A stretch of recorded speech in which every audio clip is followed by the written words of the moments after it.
Wow. Good evening, everybody. It's like everybody just left the building right there, right at the end. They just We ran can out pretty the much building we all can at the pretty same much time. end. We can pretty much end with that intro. Standing ovation. Who are you, strange man in black ball cap? Hi everyone. It's John Nice to see you. DeLynn. Hey How are everyone. you, John DeLynn? Hey, it's good to be back on Mormonism Live. It's been a hot minute. It has. Bill, good to see you too. Hey, It's just the thing is, I don't know what that means. I was going to ask what it means, but then I thought I don't care enough to ask. So then I went to bed. Fair. That was what was going on upstairs. if there are any ill feelings in this circle, how are you doing, RF? Oh my. I'm doing good. And we have our very special guest star on tonight's show, Brent Metcalfe, LDS scholar and historian, whom everyone should know, and hopefully everyone will know who doesn't know after tonight's show. Thank you. Yeah, I think they do know. Everybody should know Brent Metcalfe. Yes. So what I want to say is, first off, I don't know if I got through everything. Did I talk about today's date? It's Wednesday, December 11th, 2024. Or is that in the first time we did it that it wasn't recording? Is that it?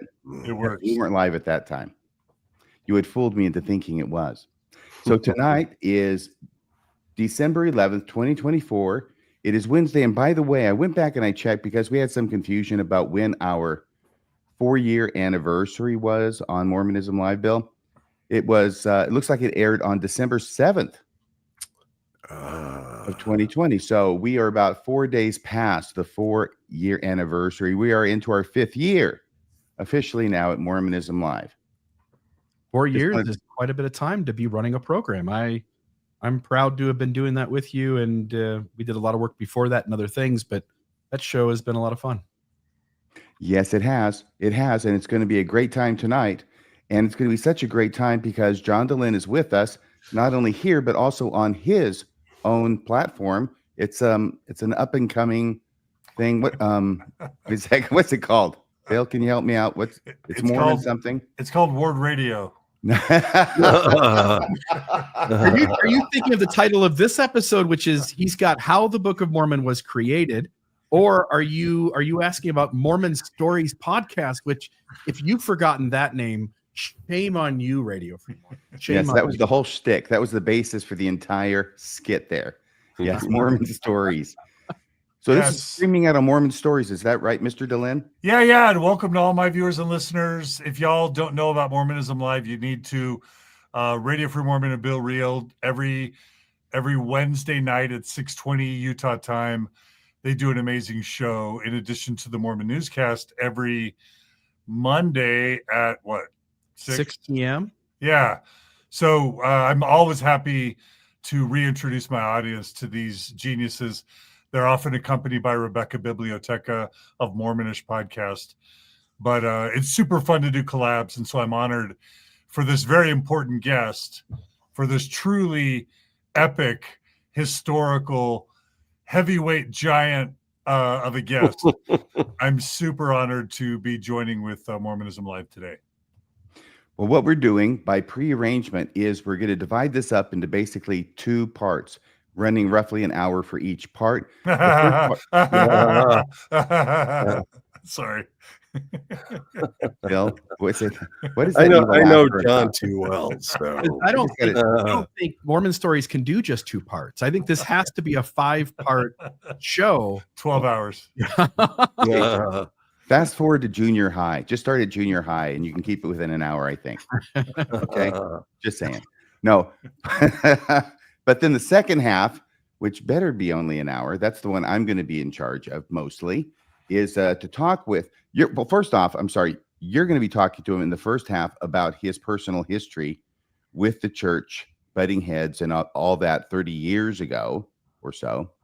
And then the second half, we're going to talk about the paper that he wrote, for which he is most famous and deservedly so, about the Mosiah Priority in the Book of Mormon translation process, and the impact that has on so many things related to Book of Mormon studies.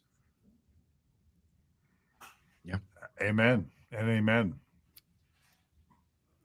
And that would be handing it over to you, Mr. DeLynn. All right. Well, thanks again to RFM and Bill for having me. I'm so excited to reintroduce to the Mormon Stories audience and to the world one of the most important scholars in the history of Mormon studies, as far as I'm concerned. His name is Brent Metcalfe, and I've got some slides that I put together just to kind of support that introduction. But we're and so kudos to Gerardo for this wonderful thumbnail, as always. First thing I want to do is just kind of highlight, for me, definitely, I would say a top 10, maybe even a top 5 iconic classic Mormon Stories episode. For those of you who have been longtime fans, longtime supporters of Mormon Stories, about 10 years ago, a little over 10 years ago, I believe, I on my birthday, I released an episode with Brent Metcalfe, and it was on the 20th anniversary of his excommunication. It's episodes 493 through 494, and then 497 through 499B. But we're not going to introduce you all to the details of that story, because that would be duplicative. But in that episode, we talk about Brent Metcalfe's early years in the church, his employment in the LDS Church, I believe, as a security guard. He was friends with forger Mark Hoffman. He hot tubbed with Mark Hoffman, if my memory is correct. It's true. He wrote a book that we're going to be featuring today called New Approaches to the Book of Mormon, Explorations in Critical Methodology. That's going to be the focus of today. Of course, that led to his excommunication in 1994, a year after the September 6th. But then he also went on to do really important scholarship with the Book of Abraham. And I want everyone to please consider going back and listening to that full episode if you want the full story. We'll try and include a link in the show notes. Today, we're going to be focusing specifically, just because we have limited time. And I'll just add, part of why I think this interview is so significant is because that was back in the days Mormon Stories was all audio. Now, Brent, you may have preferred that we did video 10 years ago. Right. But Brent, you're a handsome you're a handsome guy. So we'll take your visuals of you in any context. But that episode was all audio. So for me, I'm particularly thrilled to have video of Brent, a record of Brent on video, even though I know he's appeared on Mormonism Live before. But for me, that's super cool. So we're going to be focusing today on Brent's epic book, prescient book, game-changing book, as I mentioned, New Approaches to the Book of Mormon. He was the editor. It was published by Signature Books in 1993. As I've already mentioned, both Brent and David Wright, who is a BYU professor and ultimately a Brandeis professor, and David Bokovoy's mentor, they were both fired from the church employment and excommunicated from the church in 1994. But this book is groundbreaking, and if you just look at the contents, or the table of contents, there's a really important preface or introduction by Brent that we're going to talk about.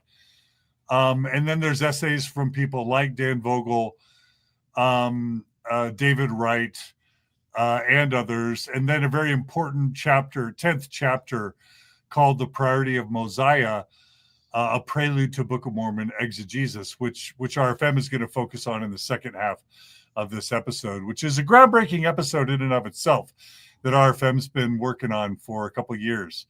So we're thrilled that we're going to get that today. So anyway, that's just a brief introduction before we dive into discussing the book. Brent, I want to welcome you on this collaborative podcast, and maybe give you a chance just to say a few introductory words, and then we'll talk about your story a little bit.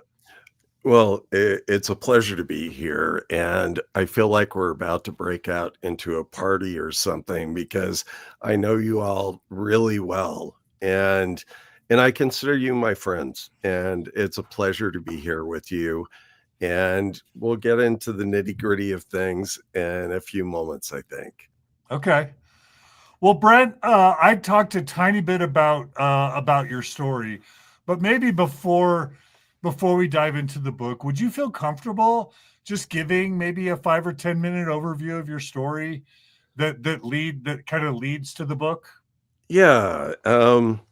So basically, I was born into a very devout LDS family. My mom was a convert.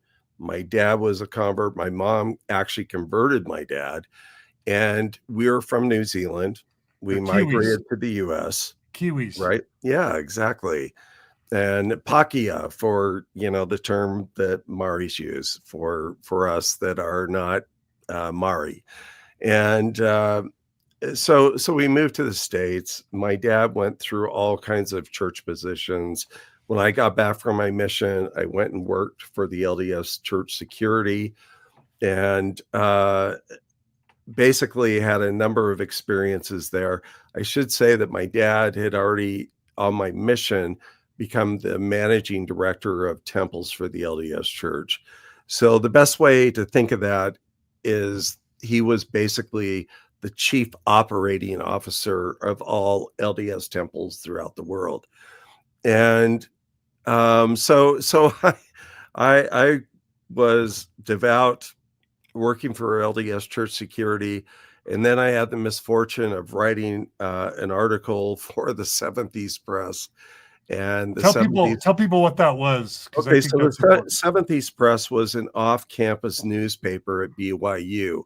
And it was basically BYU students and professors who contributed to this. And I was invited to come along for the ride, basically. And so I published a number of things that were actually fairly apologetic. And as a result of that, I got called in by, my church employers, the director of security, the director of human resources, and so on. And I committed to following, what they asked me to do, which was basically to break off ties with all of this. And so I did, but evidently Marky Peterson wasn't satisfied with that.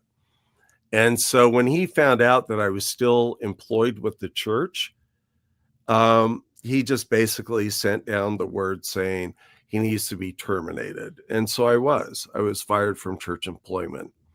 Were you a student? Were you a student at BYU at the time? No. Okay. No, I was just a friend of the people who were producing the newspaper.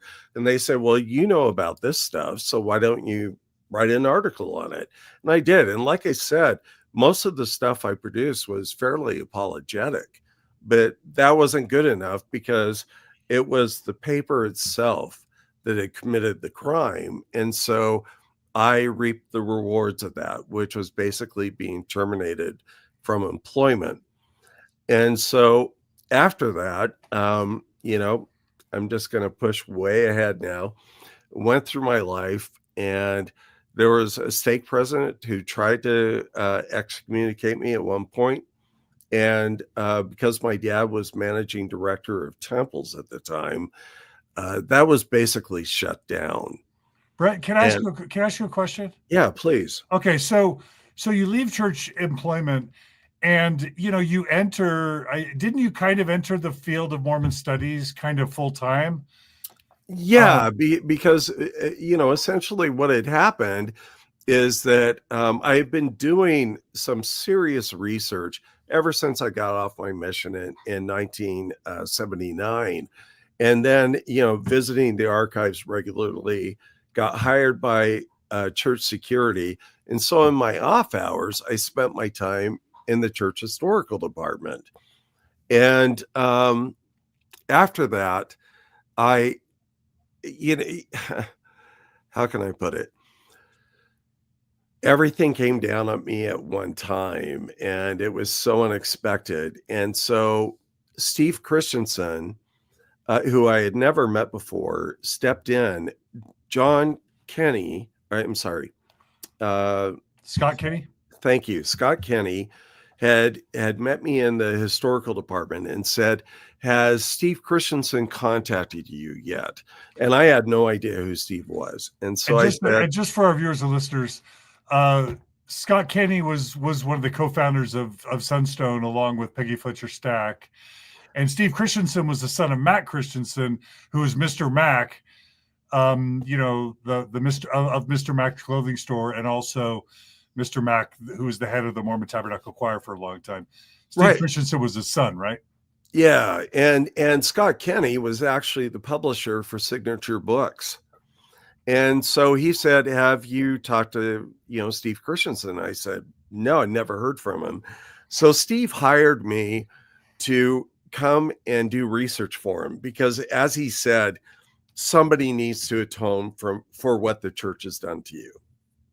And so I went and started working for him, and we were building up his library, which was already massive at the time. And he basically gave me the job of reading the books that we were getting in, which were coming in dozens at a time. And he basically said, "I want you to read these and then report to me on what they say." So in other words, he didn't have time to read all of them, but he wanted to get a solid synopsis on what all these books were saying that he was getting. And so that's what I did for a few years. And then Steve tried to hire me to do work on the Book of Abraham with Ed Ashmont. That ended up getting closed out because the co-founder, Gary Sheets, who was Steve's business partner at the time, got cold feet. And so as a result, that's when I got hired by Mark Hoffman to do genealogical research for him to find out where, rare volumes of the Book of Mormon may be coming from, because people may not know that there are rare volumes of the Book of Mormon in other languages that cost more money and go for more money than the 1830 edition of the Book of Mormon. That's how rare some of these volumes are. And so that's what I was doing for him. And then came the whole salamander letter explosive events. And I can only turn people to, if you want to know more about this, go back to the episodes that John was talking about. And if you have access to Netflix, go and watch Murder Among the Mormons, and you'll find out much more about what happened. Well, both Gary and Steve were killed by Mark, right? No, it was Steve and Gary's wife. Oh, that's right. Gary's wife. Yeah. Right. Yeah. And so, and then the following day after he had bombed them, he actually made a mistake, I think, and bombed himself in his own car as he was trying to move the bomb that I think was meant probably, almost certainly, for Brent Ashworth, though another Brent, namely me, also had a lunch appointment with him that day. I went out to his home to try and find him, and basically he stood me up. And the next thing I knew, after driving into Signature Books that day, is that I found out that Mark's car had blown apart. And I think I remember from our interview that it was possible, it was within the realm of possibility that you could have been a target. Absolutely. I was taken into protective custody, as were my wife at the time. I remember that we went home that day, and the police went with us. They did a complete bomb sweep of our car. They came into the place where we were living at the time, did a complete bomb sweep through the entire place. I mean, nobody really knew what was going on at that point. It was pretty horrifying. Were you going to say something, Bill? Please. No, go ahead. So I guess one quick question: how in the world could you continue in Mormon studies after that traumatic experience? Like, I wonder if you had pause to even continue doing Mormon studies once those bombs went off and friends died, Right. I understand what you're saying. And I think for me, my interest in Mormonism was never tied to any person that I knew. It was an experience that I had had from the time I was on my mission, where I was already doing research and reading some of Nibley's works. I read some of the Tanner's works at the time. And for me, it was all about the fascination and being enthralled and discovering new things and looking at historical documents. And quite frankly, that's what's kept me going up until today. Because there have been many times that I could have walked away from all of this, ranging from the bombings to my excommunication and so on. But that's never what drove my interest. I was fascinated with the documents themselves and trying to understand them. And so that was my driving force all the time. In fact, I've said to people before, if you have never experienced looking at an original document and realizing that you have found something that nobody has seen before, you will never understand my interest, because that's what drives me. And I understand that it's completely a self-satisfaction in many ways, but it's also the satisfaction of sharing it with others. Makes total sense. So, okay, so you go on to work on this book, New Approaches to the Book of Right. Mormon, and um, I guess I just maybe you could share with us kind of what led to the writing of this book. Like, as I go back and read it now, most podcasters don't have the depth of knowledge, and I'm even potentially daring to say those who are on this panel right now don't even grasp the scholarship that went into this book that was published in 93, let alone does the Mormon population today even start to understand what's in this book. So for me, it's a truly groundbreaking book. Can you but back in 93, just the boldness of this book is kind of mind-blowing, and we're going to jump into just a few of the pages of the book in a second. But can you share with us maybe the milieu, the context that led to you wanting Right. to write this book?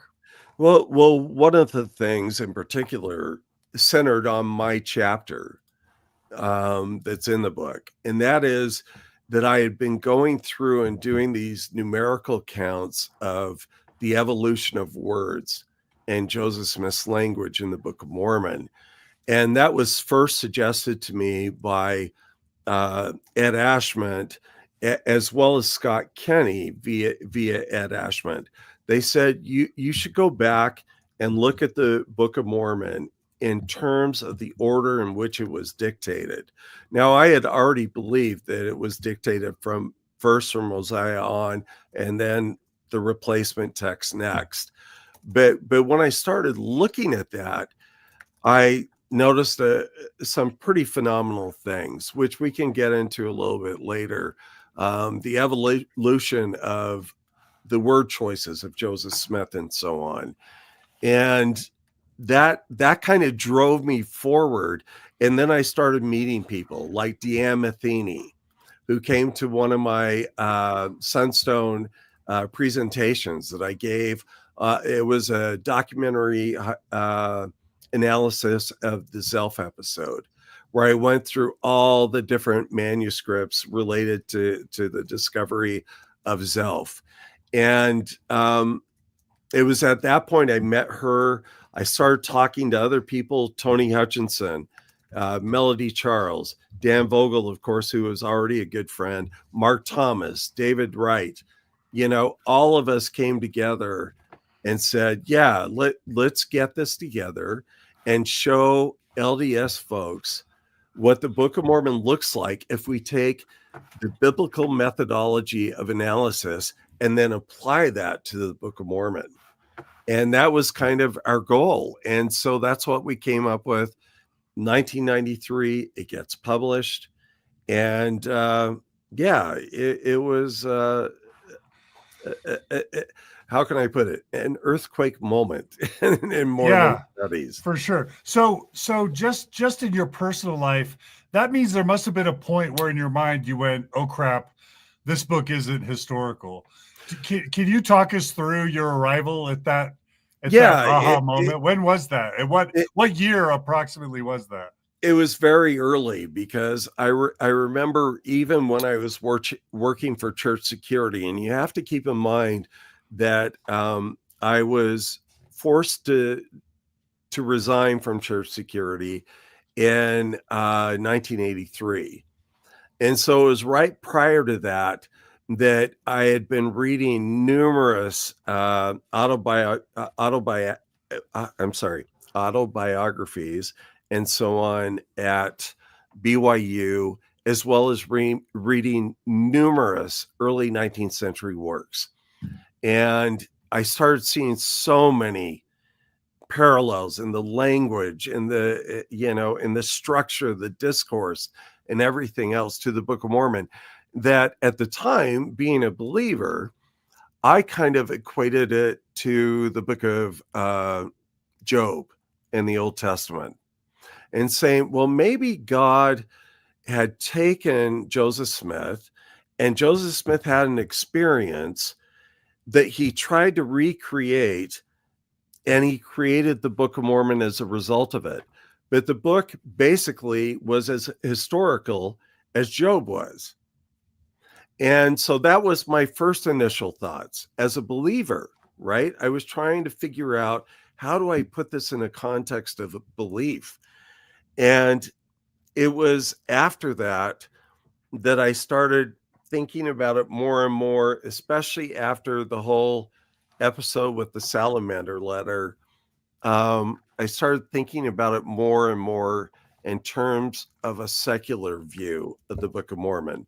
But that never detracted from my interest in the Book of Mormon, because I felt like even if this book weren't ancient, I would still consider it an amazing artifact of early American religion. And not only that, I saw this whole enterprise of Joseph Smith as a microcosm of religious experience and religious beginnings. And so that's kind of how I viewed it. And then by the time I wrote the book, I really didn't believe it was historical at all. But I still believed that it was a volume worthy of consideration. This was my faith heritage that I had grown up in. And I wasn't going to abandon my academic interest in it. Right. I wanted to push it forward. And that's what I did. Hey, Brent, can I ask you a question? Yeah, Going please. back a little bit, it sounded to me like the way you were saying that your story was that the final straw on your faith in Mormonism was what happened with the salamander letter. What was it Yeah. about that? What was it about that incident that made it the last straw for your faith? And actually, I need to give, I guess, a broader context. And I think I may have even covered a lot of this in my first interview with John. But what it brought me to was looking at the world that I lived in and trying to find God, any model of God from any religion that I saw in the world. And I remember going with my now ex-wife to the temple to do some sealings, and we had fasted and prayed, gone there with a specific intent, not looking for a sign, but just looking for a feeling that this is, that God has a hand in all of this. And I remember us coming out from the Jordan River Temple that night and sitting in the car and looking at each other. And I said, I didn't feel anything. And she looked at me and said, neither did I. And for me, my problem wasn't with Mormon history. It was with, where is God in all of this? It's current events. Exactly. How can I figure out my relationship to God if I can't even find God in the world? And I know I mentioned this in my first interview with John, but I still remember, I guess, what my born again experience was with disconfirmation with God, because the one thing I could never say in my mind is that there is no God. And I remember driving down South Temple and passing the Catholic cathedral there, and just finally saying in my head for the first time, there is no God, and it is us that we all depend on, and we need to make this right. And yeah, it was an overwhelming feeling. And like I said, it's my born again experience into agnosticism. And it was profound. And Brent, I'll never forget at my very first Sunstone in 2004, which I think was your 10th anniversary not celebration, but reflections on what happened in 94. Right. You told that story about God dying for you during the Hoffman bombings. Because we kind of teased it in the thumbnail, I want to jump right to your book, but before we do, we titled this just for clickbait, How the Book of Mormon Was Created. Do you have a theory of how the Book of Mormon was created? Spalding, sole authorship, was Rigdon involved? Like, did you ever come up with a kind of a cogent theory on how the book was created? Absolutely. Well, give us your summary of it. Yeah, that'll be worth its time in gold. So Joseph Smith, like I've said before, I cannot posit anyone, whether divine or this worldly, other than Joseph Smith as the author. And there are many reasons for that, aside from autobiographical, influence and so on that you can read, especially in Mormon and in First Nephi. I can't imagine anyone else as being an author of this book. And part of that is because of my essay. When you read through and see all the implications of what's in my essay, I cannot see anyone. I don't care whether it's Spalding, Rigdon, you name it, all the Dartmouth scholars that are bringing to bear on Joseph Smith in the Book of Mormon. No, now that's not to say that Joseph Smith wasn't influenced by those around him. A good example is Joseph Smith's reference to the infinite atonement in the Book of Mormon. Oliver Cowdery is one of his scribes. Well, guess who uses the term infinite atonement far more than Joseph Smith ever did? Oliver Cowdery. And so I'm not saying that he wasn't influenced by those around him. I'm just saying that the notion that he is plagiarizing from some other work is completely incomprehensible with me, knowing the data of what's in the book. Okay, that makes sense. And so then if somebody were to say, oh, the straw man that apologists often use, it was written in a matter of weeks or a couple short months, there's no way an uneducated farm boy could have written it, plus he was dictating it, plus the scribes all believed it, so it has to be a miracle book from God, because there's no way an uneducated farm boy could have done it in that short amount of time with all these people, including Emma, his wife, believing that it was from God. Do you have anything else to say about how he could have done it in response to those straw men, basically? Absolutely. I mean, if you look at Lucy Mack Smith's history, Joseph Smith told tales about the ancient Americas. In fact, in Lucy's words, as if he had lived his whole life among them. And these were tales that he was telling before he ever started working on the Book of Mormon.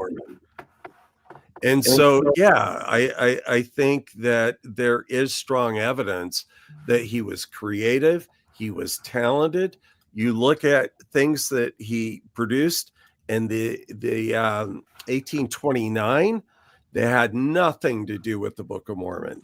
His revelations, letters that were being composed, and then the publication of the Book of Mormon goes out. Then he starts working on the new translation of the Bible. And you look at what he did to Genesis with the Book of Enoch material and all of this. He was absolutely a gifted storyteller.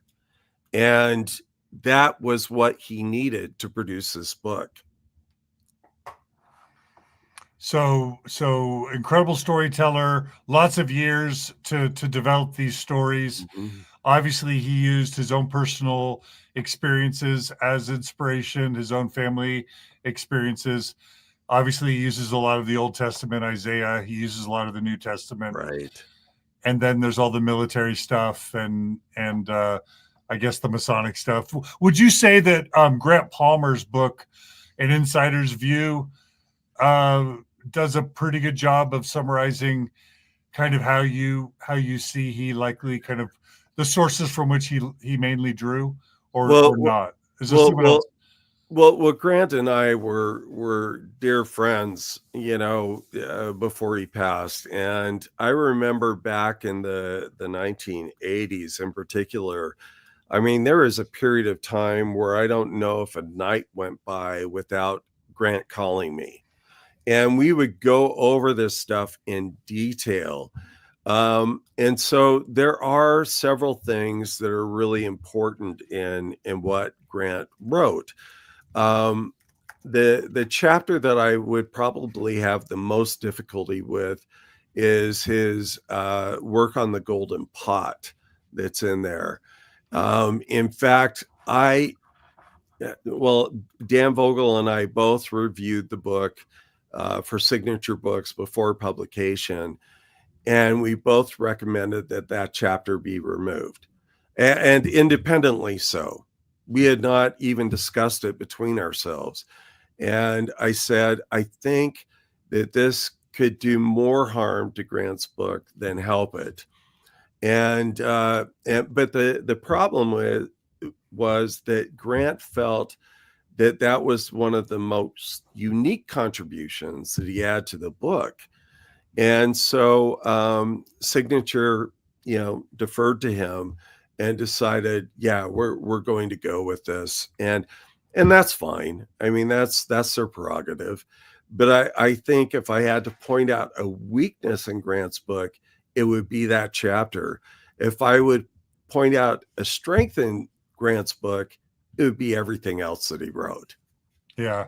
Really, we just need good storytellers to kind of put together the story of how the book was created. Yeah. I still, if I could wave a magic wand, Brent, I'd have you write a book on just for the layperson how the Book of Mormon was created. Right. Brent's opinion. But anyway, okay, thank you for sharing that, Brent. Let me just if I can share with everyone just a little bit from this book, just to give people a sampling. So this is from chapter 1 of Brent's book. The chapter is called "The Word of God is Enough." The Book of Mormon is 19th century scripture. Yeah. Now, I just want everybody to imagine this book dropping in 1993. This is the same year, the September 6th, I'll get excommunicated. This is from a lot of former or current BYU professors and or church employees. Just imagine what it would be like for this book to drop. Really quickly, who in the heck is Anthony Hutchinson? That's a name I haven't thought of outside the context of this book. Well, he's actually a dear friend of mine.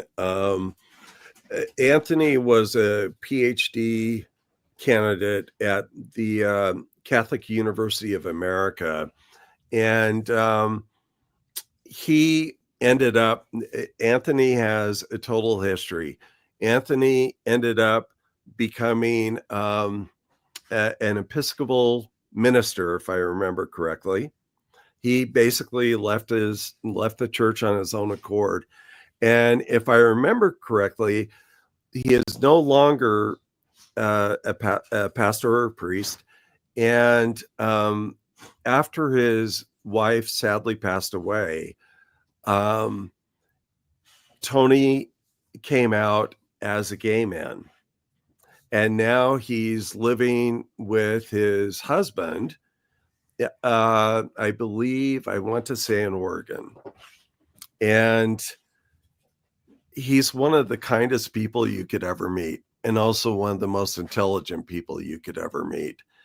And so everybody in that book now has a history beyond that book.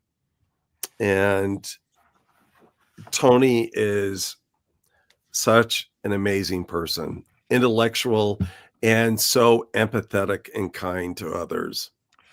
You know, it would be amazing to do a series of episodes with the living authors of this book. That would be super fun. I'm just going to read for our viewers and listeners a sample of what this book says. So please forgive me. And Brent, you can stop me and comment. But this is like the very first sentence of this book, chapter 1, Anthony Hutchinson. My thesis is simple. I will state it as directly as possible for the sake of understanding and discussion. Members of the Church of Jesus Christ of Latter-day Saints should confess in faith that the Book of Mormon is the Word of God, but also abandon claims that is a historical record of the ancient peoples of the Americas. Well, there you go. I mean, I remember when some of the first reviews from farms at the time came out about it. I think that Lou Midgley described this as, up to this point, the most how can I put it, the most technical and corrosive attack on the Book of Mormon to date in the history of Mormonism. So yeah, I could see that. And I knew what all the authors were going to write. I was the one editing the book. And I'm glad that they were honest with how they felt. And yeah, honest and direct. Exactly. And that was Tony. I mean, Tony was not afraid of confronting these issues. And I remember spending hours with David Wright going through the material he was working on, and it was brilliant. I mean, David Wright's exegesis on Alma is some of the best material that we've ever had, and to this day. And so, I think all of the authors produced amazing works. I'm proud of the book. It led to my excommunication. I'm still proud of the book. Absolutely. If it's okay, I'm just going to read a little bit more. Please. So it says, we should accept that it is a work of Scripture inspired by God in the same way that the Bible is inspired, but one that has as its human author, Joseph Smith Jr.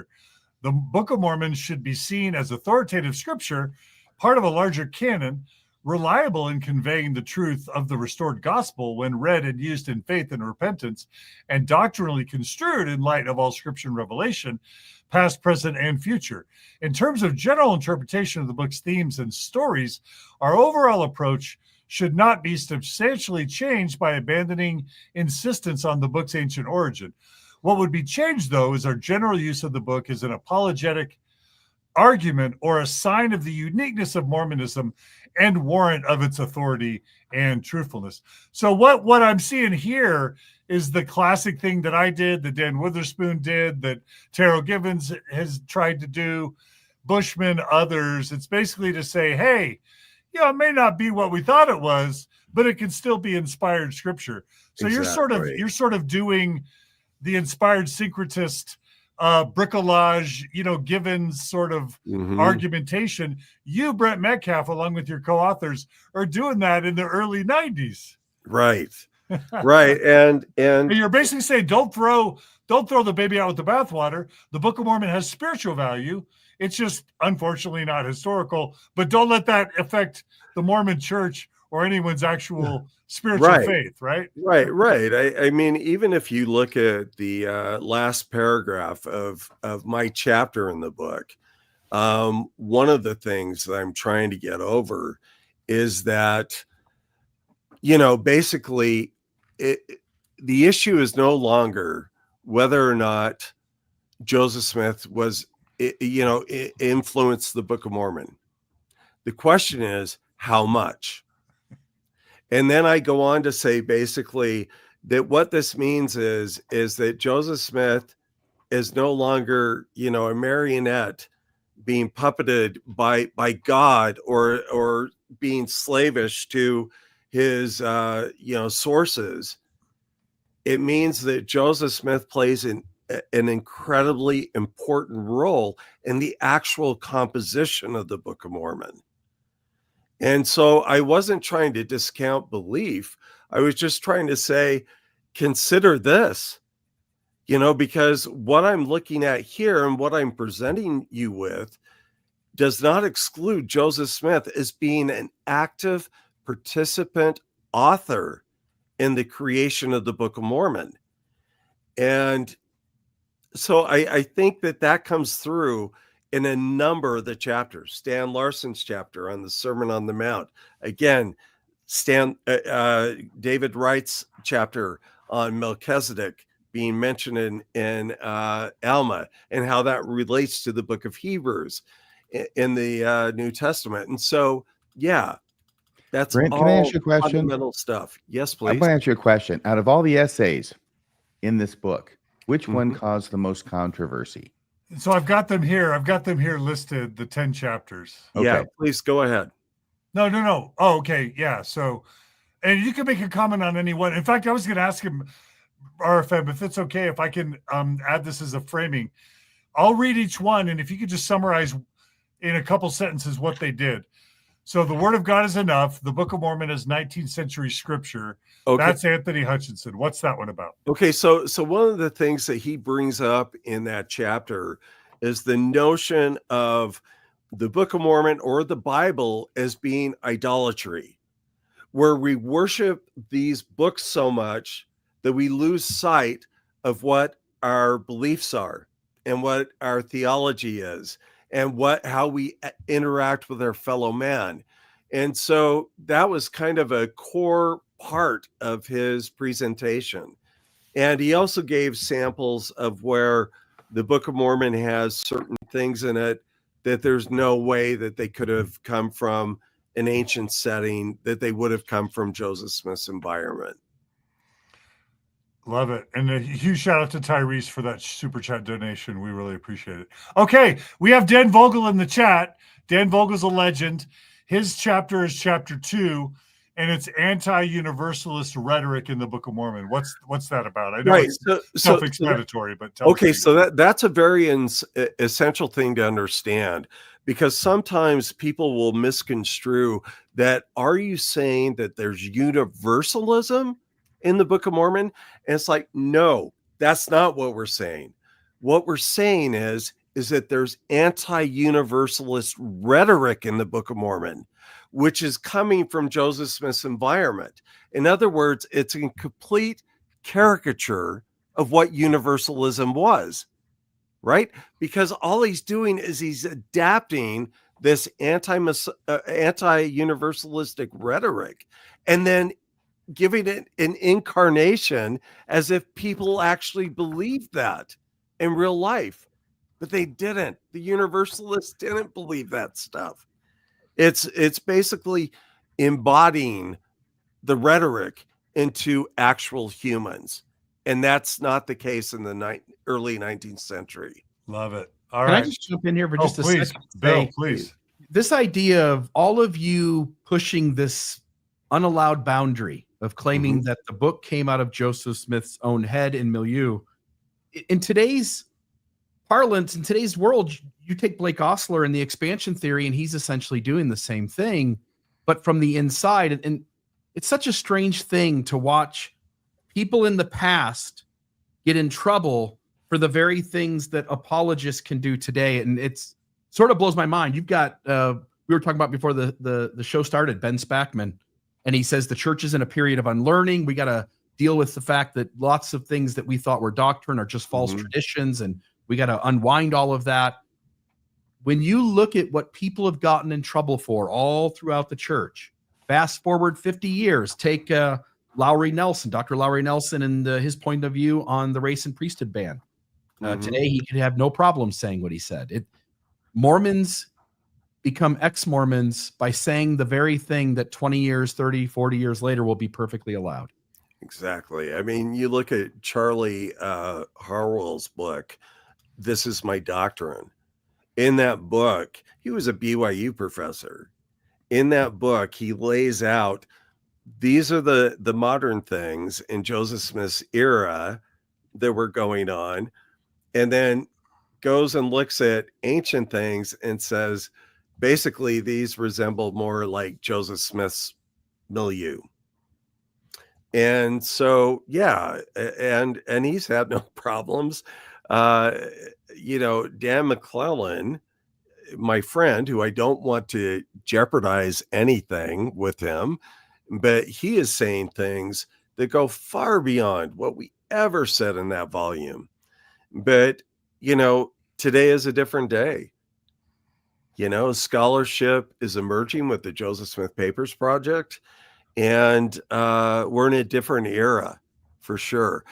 My thinking is if new approaches were to come out today, none of us would have been excommunicated or disciplined or called in by any of our leaders. No way. There's no way. No, you would have been added to the Maxwell Institute.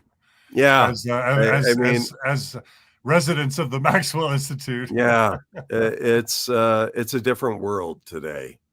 For sure. Okay, really quickly, Mark Thomas, A Rhetorical Approach to the Book of Mormon, Rediscovering Nephite Sacramental Language. Before you say anything there, Brent, I'm so sorry. I got to please interrupt because this idea came to me and I want to say it, okay? Yeah, it's a different world today, Brent, but in large measure, it's a different world today because of you. Absolutely. Amen. Thank you. Amen. I appreciate that. And I don't want to just focus on me. I mean, there have been so many trailblazers that along with me during that time period, were kind of laying this path. We just never knew what would happen next. And today, like I said, we're in a different world. Thanks to you and others of your contemporaries. Absolutely. Well said, RFM. Okay, Rhetorical Approach to the Book of Mormon, Rediscovering Nephite Sacramental Language, Mark Thomas. Yeah, Mark Thomas, I've always considered a gifted scholar on the Book of Mormon, especially when it comes to 19th century relationships to the Book of Mormon. And that's basically what he's going through there, is he's revisiting it in terms of 19th century thought. And I thought his chapter was actually quite profound. Let's see. There's Book of Mormon Christology. Is that just what is that? So the Book of Mormon Christology that Melody is investigating is she's looking at what are the themes that we see in the Book of Mormon that would basically create a Christology. So is there one God? Is there two gods? Are there three gods? That type of thing. Looking at the Trinity and how it influenced the Book of Mormon. And that's essentially what her paper is on. And again, going back to the themes, going back to Joseph Smith's milieu, this is what we're looking at, is that the milieu of his time matches the Book of Mormon better than what we would expect from an ancient environment, especially when it comes to having Christology in the Book of Mormon that goes back to Old Testament times. So, yeah. And Backyard Professor saying that chapter really bugged Robert Millett, the Dean of Religion at BYU. Is that what you remember? No doubt. Okay. I mean, this is one of his hobby horses. So, of course. Thanks for that contribution, Backyard Professor. Okay, the historicity of the Matthews. This reads like a subset of the LDS discussions episodes that we did with Mike, and obviously, he would have borrowed a lot of his work from you. But the historicity of the Matthews Sermon on the Mount in 3rd Nephi, Stan Larson. That's basically saying it's a problem that it appears. Is that right? Well, not just that it's a problem that it appears, but that it reproduces some of the mistranslations of the KJV and brings it into the Book of Mormon. Yeah. And so, yeah. That's like a smoking gun, right? If errors in books that Joseph Smith had access to are appearing and injected into the Book of Mormon, we've got a problem.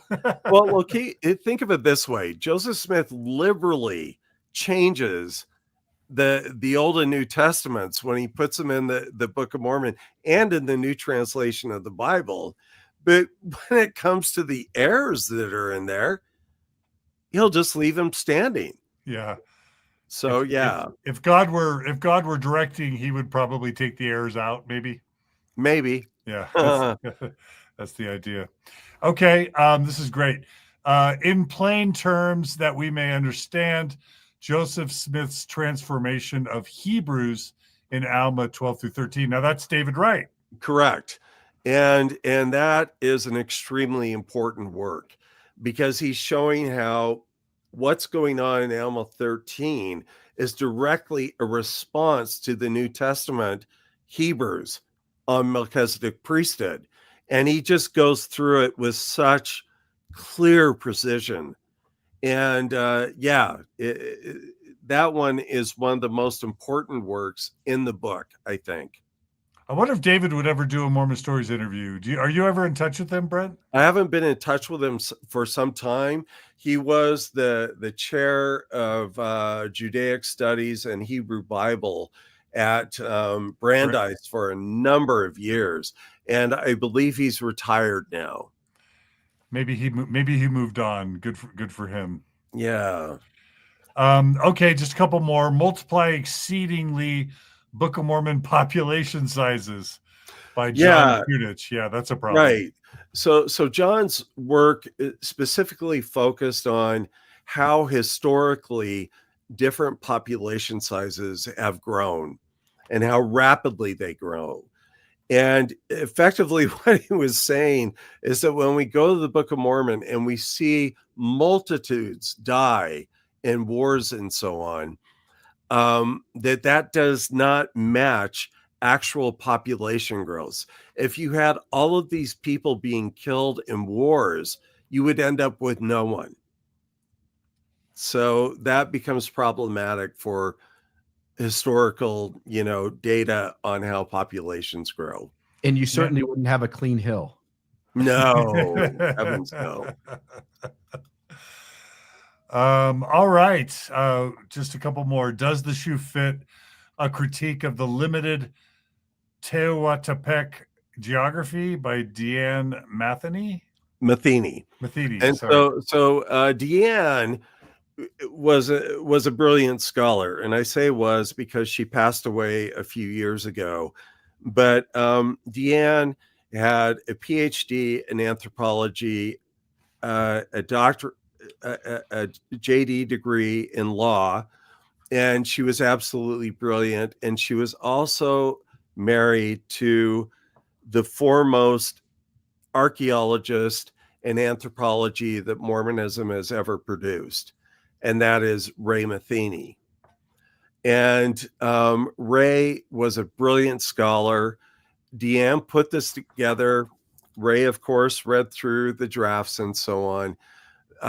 Ray had given a very controversial talk at Sunstone years before, where after he gave that talk, he was basically told never to talk or publish on the Book of Mormon again. But Deanne was there, And so Deanne was an instructor at BYU. And so she went ahead and did this paper, and it was quite brilliant. She was basically saying, based on what we hear or read in the Book of Mormon, it does not match what we see in the ground in Mesoamerica. And that was her whole point. And John Sorensen tried to respond to it, and I thought it was actually pitiful and only underscored how well she argued her points. Love it. The penultimate chapter, a record in the language of my father, evidence of ancient Egyptian and Hebrew in the Book of Mormon by Ed Ashmont. Right. So Ed at the time was a PhD candidate in Egyptology, and he had actually been spending some time on this for years, because I first met Ed right after my mission in 1979. And Ed had given so much thought to these issues. Like, for example, can you really truncate, the Hebrew, the Egyptian, and so on to match what the Book of Mormon is saying? And basically his point was no. And a lot of the Hebraisms that have been assigned to the Book of Mormon were not really plausible for an ancient text. And so that was the point of his piece. Love it. And then the final chapter is the one that RFM is going to be covering in the second half of this episode, about the priority of Mosiah, a very, very important chapter in and of itself. Just for the sake of time, I'm going to go ahead and jump forward to the response to the book. Okay. It's super fun. It's super fun to see that the Deseret News was bold enough to republish an article by the Associated Press. I've got a screenshot of it here. Imagine them doing this today. They would never do this today. But the article is Book of Mormon Scholars Unleash Salvo of Barbs. And it basically says, when Brent Metcalfe compiled, I'm not going to read the whole thing, but I'm just going to read a couple of excerpts. This is published in the Deseret News, written from the Associated Press. When Brent Metcalfe compiled a book of essays last year, suggesting that Mormonism's founding scripture wasn't the ancient history it purports to be, he expected some criticism. Nearly a year later, he's getting it in a vitriolic volume that exceeds his own book by 100 pages and seeks to expose him as a faith-destroying secularist masquerading badly as a well-meaning pursuer of historic truth. So they're basically calling you a wolf in sheep's clothing. Exactly. Metcalfe, his fellow essayist and their publisher, again have run afoul of the Foundation for Ancient Research in Mormon Studies, otherwise known as FARMS. And the gloves are off, if there ever were any, are off. Pseudo-pious, shoddy pseudo-scholarship, deceptive and specious and distorted, are just some of the barbs aimed at Metcalfe and other contributors to, quote, new approaches to the Book of Mormon, explorations in critical methodology. I'm going to pause here. I can't imagine the Deseret News ever publishing an article like that now, but I also can't imagine the Associated Press writing an article like that now, because the mainstream press doesn't give a fig these days in 2024 about Mormon Church truth claims. But back in the early 90s, clearly they did. What are your thoughts about just the way that article started? Well, it was half a year after the September 6th as well. Still, nobody really cared about the excommunications of the past 5 years or so. Go ahead, Brent. Right. So as far as the criticisms go, I consider those accolades coming from apologists. I mean, I consider those as compliments, and I'm glad that they paid attention to it. And as far as my essay goes, it actually continued to get reviewed in the Farms Review of Books. And so there were multiple reviews of my essay, and I welcomed every one of them. Royal Skousen, I think, gave, albeit, a somewhat antagonistic view review to my presentation, I still think I really actually liked what he's had to say. And I take that stuff in, and I feel complimented that scholars who I consider to this day are talented scholars like Royal Skousen took the time to pay attention to what I had to say. So yeah, I mean, I actually have fond memories of that stuff now, after all these years. Was it Royal Yeah. Skousen that you mentioned to me the other day that you thought you had persuaded over to your point of view, Brent? Well, no, it's not that I thought I had persuaded him over to my point of view. It's that when Mike Ash, who is, a thoughtful apologist who has done many works with, FAIR, he did a presentation at a FAIR conference saying what has been the impact of critics on basically mainstream Mormon scholars or apologists. And one of the people that he went to was Royal Skousen. And he asked him, have any of the critics had an impact on you? And he actually said, yeah, Brent Metcalfe's presentation of the priority of Mosiah switched me on paths from the priority of First Nephi to the priority of Mosiah. And so, I look at that and I say, I'm not looking at that and saying, yeah, I showed him. I'm just looking at that and saying, that's wonderful that we can talk as scholars to each other and say, yes, you persuaded me on this, and, or no, on the other hand, that's fine. And so, I kind of welcome that critique. In fact, I still have that volume sitting next to my book, New Approaches to the Book of Mormon, the Farms volume, sitting right next to it, because it's not like I'm afraid of that or anything.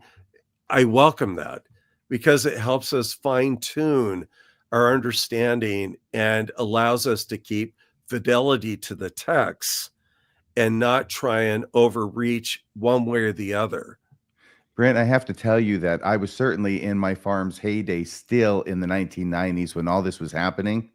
I'm not in Utah. I'm in Washington doing stuff in my own life, but still, I'm a member, card-carrying member of Farms, and I'm a subscriber to the Farms Review, which I read whenever it came out. It was my guilty pleasure. And I remember, though never having read your book, this huge volume. It was like a Stephen King novel. This review of books on the Book of Mormon comes out, and it is entirely devoted to your book and responding to the articles in your book. And they were mad as hornets. That much was obvious. Yeah, I think so. And I think a few folks were caught a little bit off guard because, John DeVetnez, who had, heard me talk before, at different conferences and so on, he said, I thought Brent was a smart or brilliant guy or something. And now, he's kind of done this and I'm reevaluating. And I feel like that's fine. I'm not trying to impress you all. I'm just trying to say, these are my findings. Take them for what you will. And let's go on from there. Well, that's a great segue, RFM, because the article goes on. We can't do this video interview with Brent without mentioning the Metcalfe's butthead incident. So the article goes on to say, as RFM mentions, the salvos contained in the 566-page review of books on the Book of Mormon comes as no surprise, given the longstanding animus between scholars associated with Farms, many of them professors at church-owned Brigham Young University, and those published by the independent Signature Books. 2 years ago, Signature threatened to sue Farms for referring to some of its writers as anti-Mormon. Recently, a review by BYU history professor, the late William Hamlin, that's me, containing an encrypted message, Metcalfe is butthead, was hastily edited out after the review had gone to press. Can you explain what happened with the article and the Metcalfe is butthead secret encoding? Just explain what happened there. Yeah, so it kind of gets a little bit strange, but for scholars, yeah, for scholars in air quotes, right? Right. And Bill had written this piece where basically every first letter of the main paragraphs, I'm not talking about the quotations that are inset. I'm talking about all the first letters to the main paragraphs spelled out Metcalfe's butthead. Well, as it turns out, there was a document that Bill started spreading at BYU at the time that was basically all it had on it is Metcalfe is butthead and Vogel is Beavis. And then there was a footnote, and that was repeated throughout this whole document. I mean, it's like 7 pages long or so. And RFM is showing, for those who are just listening, RFM is showing visually the circling of each of these. Exactly. And by the way, I actually got this from Kurt Bench had bought this volume from a woman in California who had actually received it via mail, because a lot of apologists, including Dan Peterson, have made the claim, but the book was never sent out with that. Well, what you're looking at there is actually from a volume that was sent to a woman in California that Kurt Bench contacted and bought the volume. And then he basically let me photograph all of these entries. And then I went through and circled them all in red so that you could see them. And so the acrostic was there. And so they published a volume. It's already started to go out, but then Scott Fallring, who was involved with Farms, called me and was talking to me about it. And I said, have you heard about an acrostic being in there? And he has the volume with him. And he opens the volume and he starts reading it. It's like M, and then at some point there's another letter. And I said, what are you reading right now? And he says, it's a quote. And I said, ignore the quotes, go back to all the letters from the primary paragraphs throughout the work. And he starts spelling it, METCA. And he goes, oh my God, is this for real that this is going out? So he contacts Brent Hall at Farms, who's basically their office manager, and says, you're not going to believe what is in this volume. And he starts reading it to him. And then everything, the house is on fire. The volume gets recalled, and they strip off the covers to put in extra pages to obscure the acrostic. And then they rebind it, and that's what ends up going out. And so anyway, I get this apology from Bill Hamlin that basically says, I'm really sorry that this ever happened and so on. And then I talked to my friend Scott Fallring, and this is, I want to say it's the Monday after, or whenever they have their brown bag lunches where people speak. And Bill Hamlin comes in that day. This is after they've already gone through all this, wearing a Beavis and Butthead t-shirt.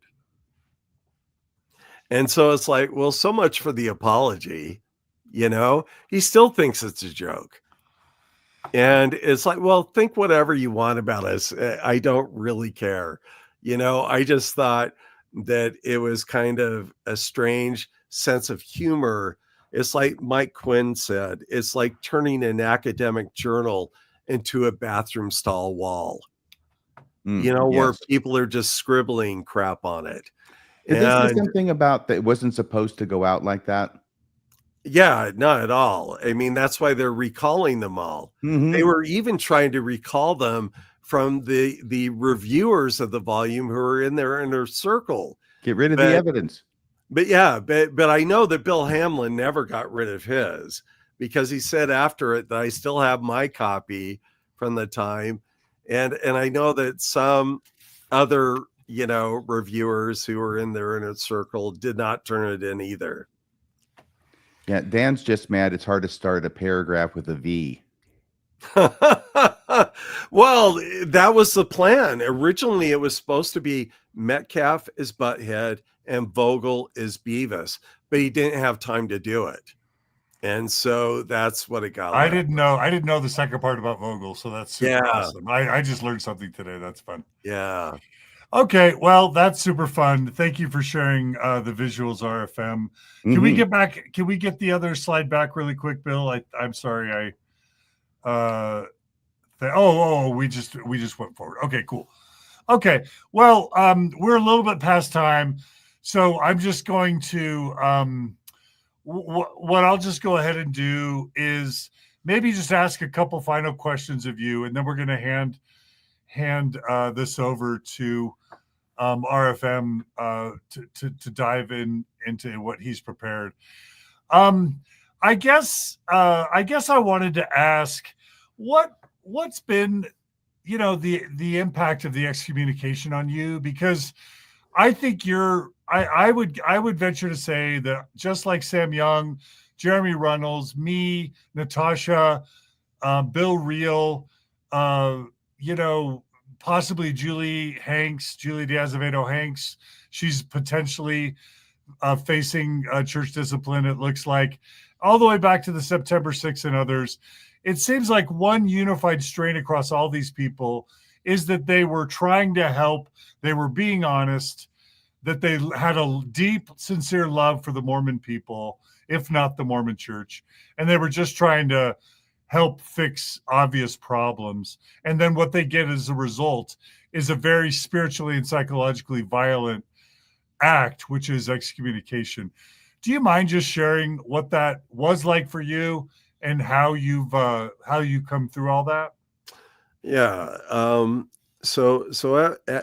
When my excommunication occurred, I would say that the greatest violence that happened through all this was more to my family than it was to me, because my mom really wanted to go in and give a witness on my behalf.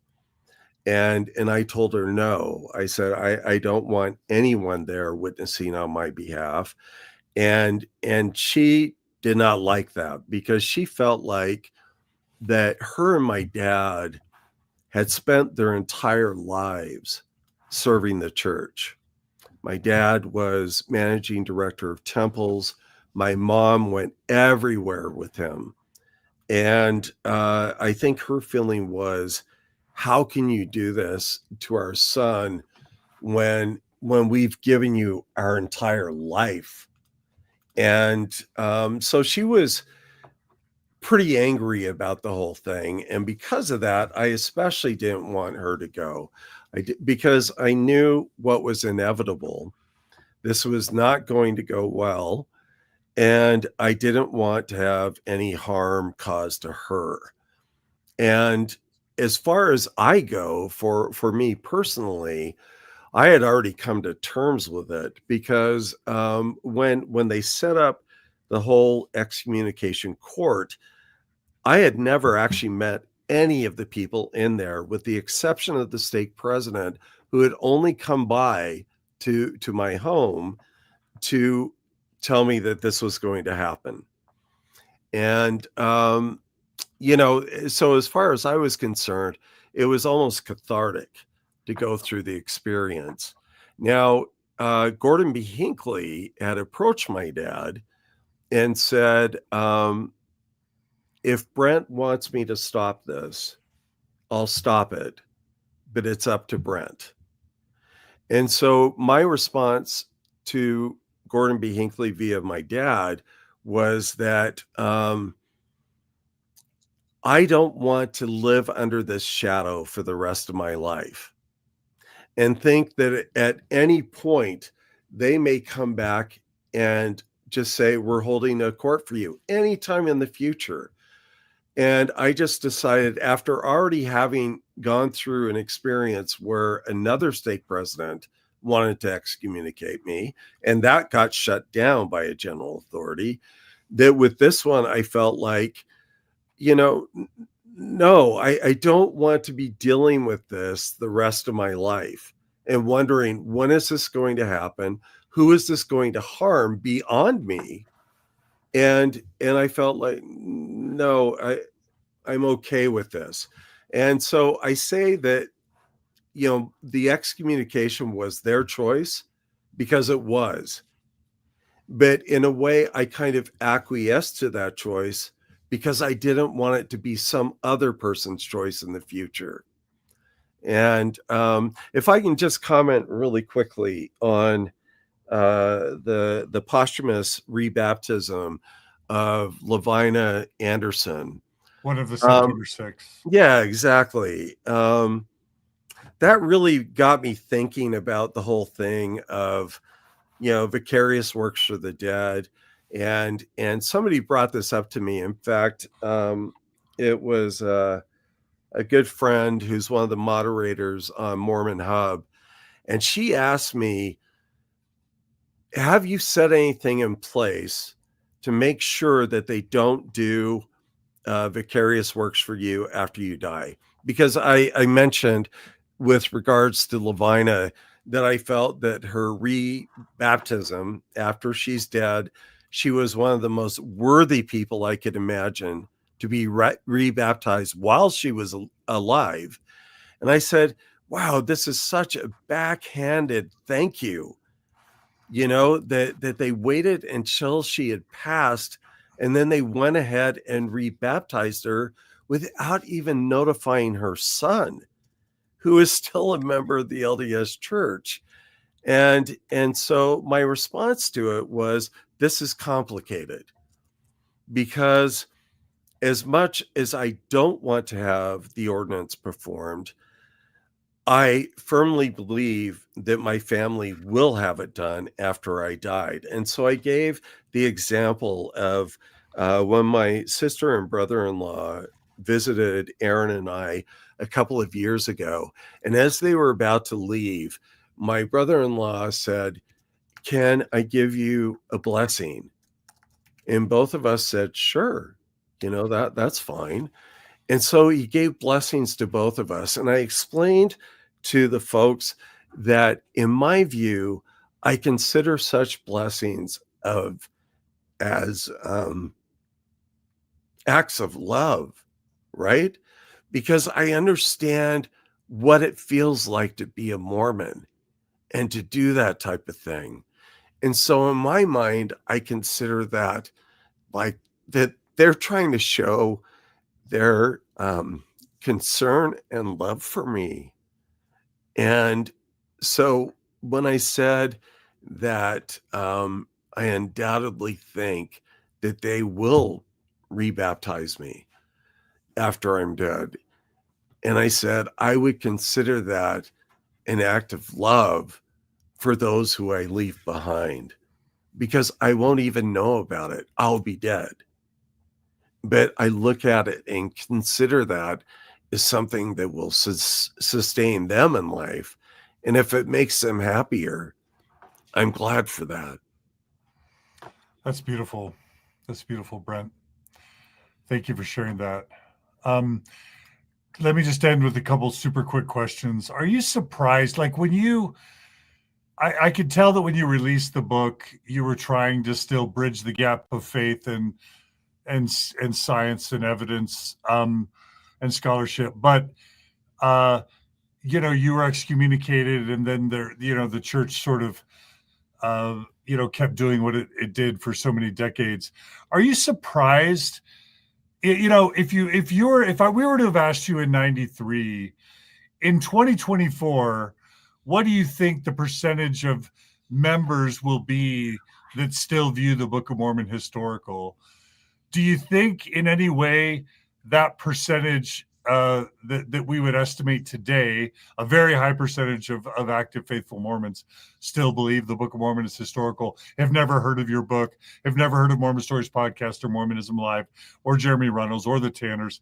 Like, would you have guessed that the bubble would be that impenetrable and that ignorance to science and evidence would be that tenacious and persistent? Or would you have predicted the status of persistent literalistic faith in the historical Book of Mormon that we see today?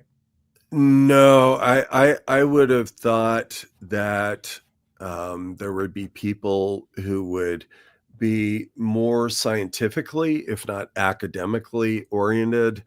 But having said that, I think it's really easy to impose your thoughts on others. I mean, I remember early on when I started having doubts about the Book of Mormon, I couldn't help but think, well, surely other members are thinking this. If you've ever read the Book of Mormon, you've got to be thinking about this. But I think that that's largely not the case.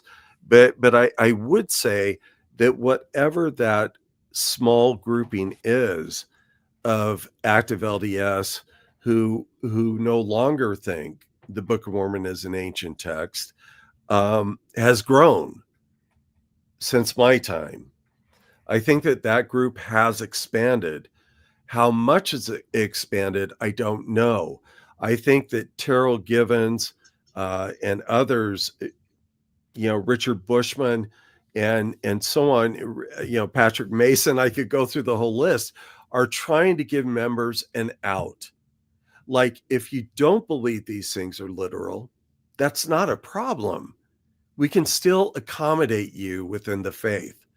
And I think that outreach, when I look at my active LDS family, which are the most of my LDS family, I hope that they embrace that type of outreach at some point, because when they reach the point of understanding what scholars are actually saying about Joseph Smith's ancient texts, that perhaps it'll be a softer landing than it was for folks during my earlier days. Yeah, I not only, I would say the majority of employees of the Maxwell Institute, which is the successor of Farms, I would say most of them now view the Book of Mormon as a non-historical document, just like you did 30 years ago. And I know Spencer Fluman, as early as late as 10 years ago, or as early as 10 years ago, was telling people, as the head of the Maxwell Institute, that the Book of Mormon was Joseph's grandest revelation, meaning that it wasn't a translation. But that's not even the coolest thing. I think we're starting to see Mormon apostles start to hedge their bets in ways that are very significant. And maybe I'll go out on this. I'll just share with you a couple quotes that I think we could probably attribute to you. Here's Russell M. Nelson in 2016, you and your co-authors, and the shoulders of the giants you stood upon. In 2016, President Nelson says to all new Mormon mission presidents, there are some things the Book of Mormon is not. It is not a textbook of history, although some history is found within its pages. It is not a definitive work on ancient American agricultural politics. It is not a record of all former inhabitants of the Western Hemisphere, but only of a particular group of people. I wonder if you would have expected, 30 years ago, for the prophet of the Mormon Church to say something like that to all, outgoing mission presidents and their spouses. Again, in 2021, President Nelson said that the Book of Mormon is not a textbook. Any formal history textbook would give equivalent attention to all its components. And even David A. Bednar, as recently as 3 years ago, again said the Book of Mormon is not a book of history. So that'll be my final question. How does it feel to see prophets, seers, and revelators starting to echo what they excommunicated you and your, along with your co-authors for saying 30 years ago? I think it's progress. And the only reason why I say that again is thinking of my family who remain active LDS. And it's not all of them, but it's the vast majority of them. And I think, again, it provides a softer landing for when you find a more expansive view that accommodates academics in that. And so, I think that that's a very positive thing. It can't be a negative thing, right? Because there are scholars who are going to university, getting their PhDs in a variety of these fields, and you can't just ignore it. It's something that needs to be confronted head on. And again, to give members a softer landing, because I've never considered my approach to things to be a way of leading people away from Mormonism. It's been a way of just trying to say, are you interested in coming into my world and being a little bit more informed in a different way about the underlying beliefs and history of the church? It's never been to say, I want to draw you away. And so that's my take anyway. Well, I'll just end by rhetorically asking the question, who's the real prophet? I'd say you were 30 years ahead of these other prophets, seers, or revelators. And Brent Metcalfe, I hope you feel vindicated, but mostly I hope you feel honored by all of us who in so many ways stand on your great shoulders, knowing that you would be the first to say you stood on the shoulders of others. We love you. We honor you. We respect you. And there's still no one like you to this day, not even RFM. No, I don't know. He's a very unique person who I think is, like I said before, he's brilliant, he's considerate, he's thoughtful. I appreciate all of that. Well, let's change to the true way that this episode should Is this be show about me all configured. of a sudden? I thought it was Yes. about Brent Metcalfe and John DeLynne's encomium toward Brent, and all of a sudden Brent does this magic superpower thing and deflects No, it onto me. RFM, you need to sing, but mostly me. Time. Are we ready to start? I'm only 30 minutes late, RFM. I'm sure that's less than you thought it would be. I turn the time now over to RFM. Can I say one thing before you start, RFM? Please, Would Will. you please? Yeah, I just want to show a couple of comments, and I just want to make a little note because you asked Brent if he was surprised by how many people just believe no matter what, like they just do.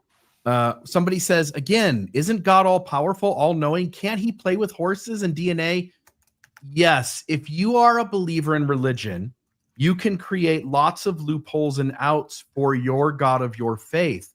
But if you give the same cover, it works within every religion. So Jehovah's Witnesses could also do this. Isn't God all powerful? Can't he play with when Jesus came back and didn't actually show himself in 1914 or 1893 or whatever other 12 times Jesus was supposed to return? Every religion can claim to have a God who plays with the facts loosely and allow loopholes. And he wasn't the only one. Faith of Abinadi. Yes, it takes faith. That's the point. Just like Moses asking the Israelites to look at the bronze serpent to be healed. No, it's very different. There's a myth story of looking at the bronze serpent and being healed.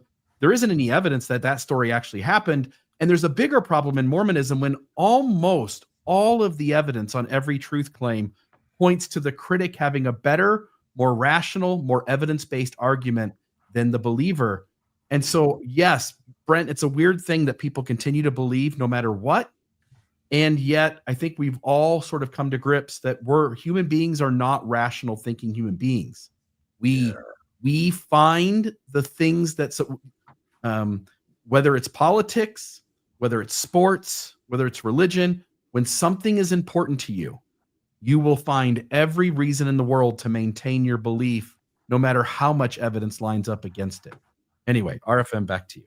Right. And the biggest problem is that the bronze serpent can't be the Book of Mormon for our day because the serpent was made out of bronze and the Book of Mormon was made out of gold. Hello. All right. So I want to dive into this great paper that you wrote and that you very humbly put at the end. Yes, we all noticed that, I think, Mr. Metcalfe, at the end of your collection. Dan Vogel almost got first, but he only got second. He got beat out. So there's Brent Metcalfe and his Mosiah Priority. Now, I think most people who are watching this know what the Mosiah Priority is. It sounds like a Tom Cruise movie. Mosiah Priority, Mission Impossible. That's going to be the last Mission Impossible movie coming out, Mosiah Priority. And this is what it is. All right, let me just tell you, for those of you who don't know, 1828, Joseph Smith translates and loses 116 pages. 8 months later, 1829, he comes back to the project. He begins translating / dictating again. The question is, does he begin with First Nephi, which is the start of our Book of Mormon as we have it today, or does he start where he left off at the beginning of Mosiah? And the first one would be called First Nephi Priority, and the second one would be called the Mosiah Priority. And what Brent Metcalfe has done is he has so promoted and I think cemented and nailed down and demonstrated beyond a reasonable doubt that the Mosiah Priority is correct, that his name has become forever associated with that theory. So I wanted to say that first. Second thing is that all the evidence, a lot of the evidence that Brent has in his article, he's got scads of evidence, and they all seem to point one way to support this theory, and it's really remarkable. But I'm going to also say, I think that in almost every example, if not every example, the evidence that shows the Mosiah Priority is correct is also evidence that ends up indicating strongly that Joseph Smith is the author. Is that fair to say, Brent, do you think? Absolutely. Okay, so let's see here. There's a cover that we've seen before. New Approaches to the Book of Mormon, Brent Lee Metcalfe, editor. And here's something that I think you read before as well, John. And we went through these. I brought them in out of order for the Metcalfe is Butthead. And this is what his paper looks like. That. I'm just kidding. I'm sorry, what? I said, stop repeating that. I can't resist it. Oops, excuse me. Okay. So here we are. No, the Priority of Mosiah, a prelude to Book of Mormon exegesis. Exegesis, I understand to be the interpretation of Scripture. Brent Lee Metcalfe, the last shall be first and the first shall be last. So this is what it looks like in that actual volume from 1993. And I just wanted to point out that when he's talking about different people holding on to different theories, some people felt First Nephi Priority was correct. And I think Brent Metcalfe here really shows his research chops, his scholarly chops, by going through everybody, including their dog, who holds these different theories. And then here, number 3, the Priority of Mosiah, the one that Brent Metcalfe agrees with and pretty much everybody else has agreed with since then. He puts all these people down, including Dan Vogel, and look there, our very own Tim Rathbone, who frequently watches the show. So I wanted to underline that. That was the whole point of the slide, was for Tim, just so you know. Nice. All right. So now tell us about the 600-year prophecy of Jesus coming in the Book of Mormon and how that plays into the Mosiah Priority. Well, basically the problem is that when you go through Mosiah into Third Nephi and so on, the prophets in that time period seem to be oblivious as to when Jesus is actually coming. They're actually saying things along the lines of, we know not when Jesus is going to appear, and so on. So you go through the Priority of Mosiah in that direction, and then you come back to First and Second Nephi, and all of a sudden they know exactly the time in which Jesus is going to come, and they're prophesying it right in the record. And so again, we're going through the volume, coming back to the beginning, not remembering everything necessarily in between. And now we have the prophets knowing everything. And yet this record that we have here, the plates of Nephi, they're also going to be quoted throughout the rest of the Book of Mormon. For example, when you have discussion of the Liahona, that's being discussed in the portion through from Mosiah on. When you have discussion of well, there are actually several things. I won't get into all of them right now, but you have these references.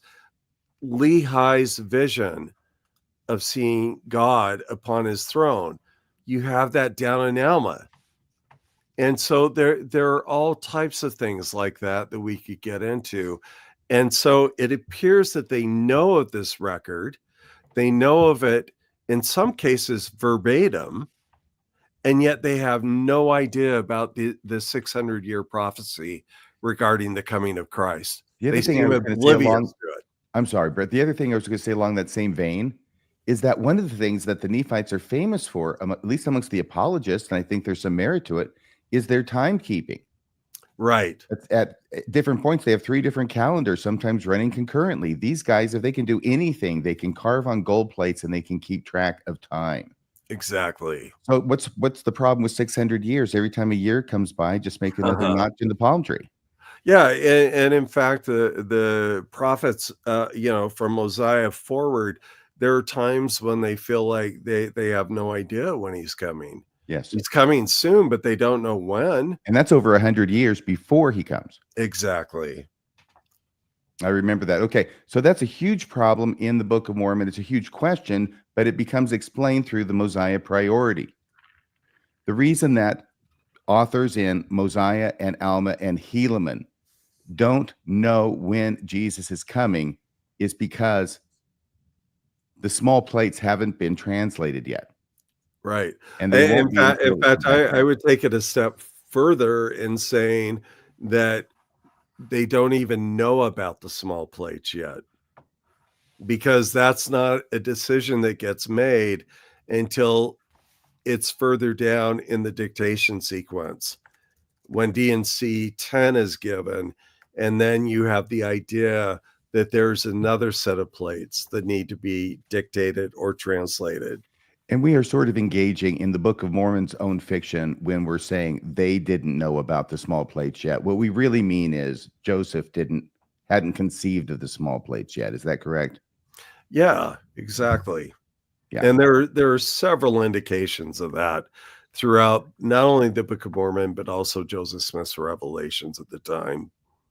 Okay, let's go to the next one. Can I ask you guys a quick question? Yes. Yeah, please. So tell me if I'm totally mixing things up. I probably am, almost certainly. But if we were to frame this story in a way that maybe my listeners who aren't as connected to the academics will understand, are we basically, does this have to do with the last 116 pages and Joseph having, shared the original pages with Martin Harris, and then they got lost, such that Joseph had to then finish writing the book and then go back and replace the pages later? Is any of that tied into this? And would y'all be willing to just give kind of that quick overview of the story and how what you're about to explore ties in maybe to to questions around Joseph Smith, the authorship of the book, kind of at a meta level? Yeah, it has everything to do with it. Just for context, I think my viewers would appreciate the context. So Martin Harris and Emma had been doing dictation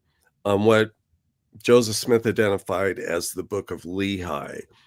And whether or not that was 116 pages, I have serious doubts about that, because Joseph Smith puts that information in the introduction to the 1830 edition of the Book of Mormon. But if you go to the printer's manuscript of the Book of Mormon, you'll find that entire section from First Nephi up through Words of Mormon barely goes over 116 pages. And I think that's where he gets that number from. In other words, I suspect that the initial dictation was probably longer to significantly longer than 116 pages. He loses that material, doesn't really know what to do about replacing it at that point. And so he continues on from where it left off. And we know that, Mosiah was broken off for whatever reason, because in the printer's manuscript, Mosiah has no introductory information to the book.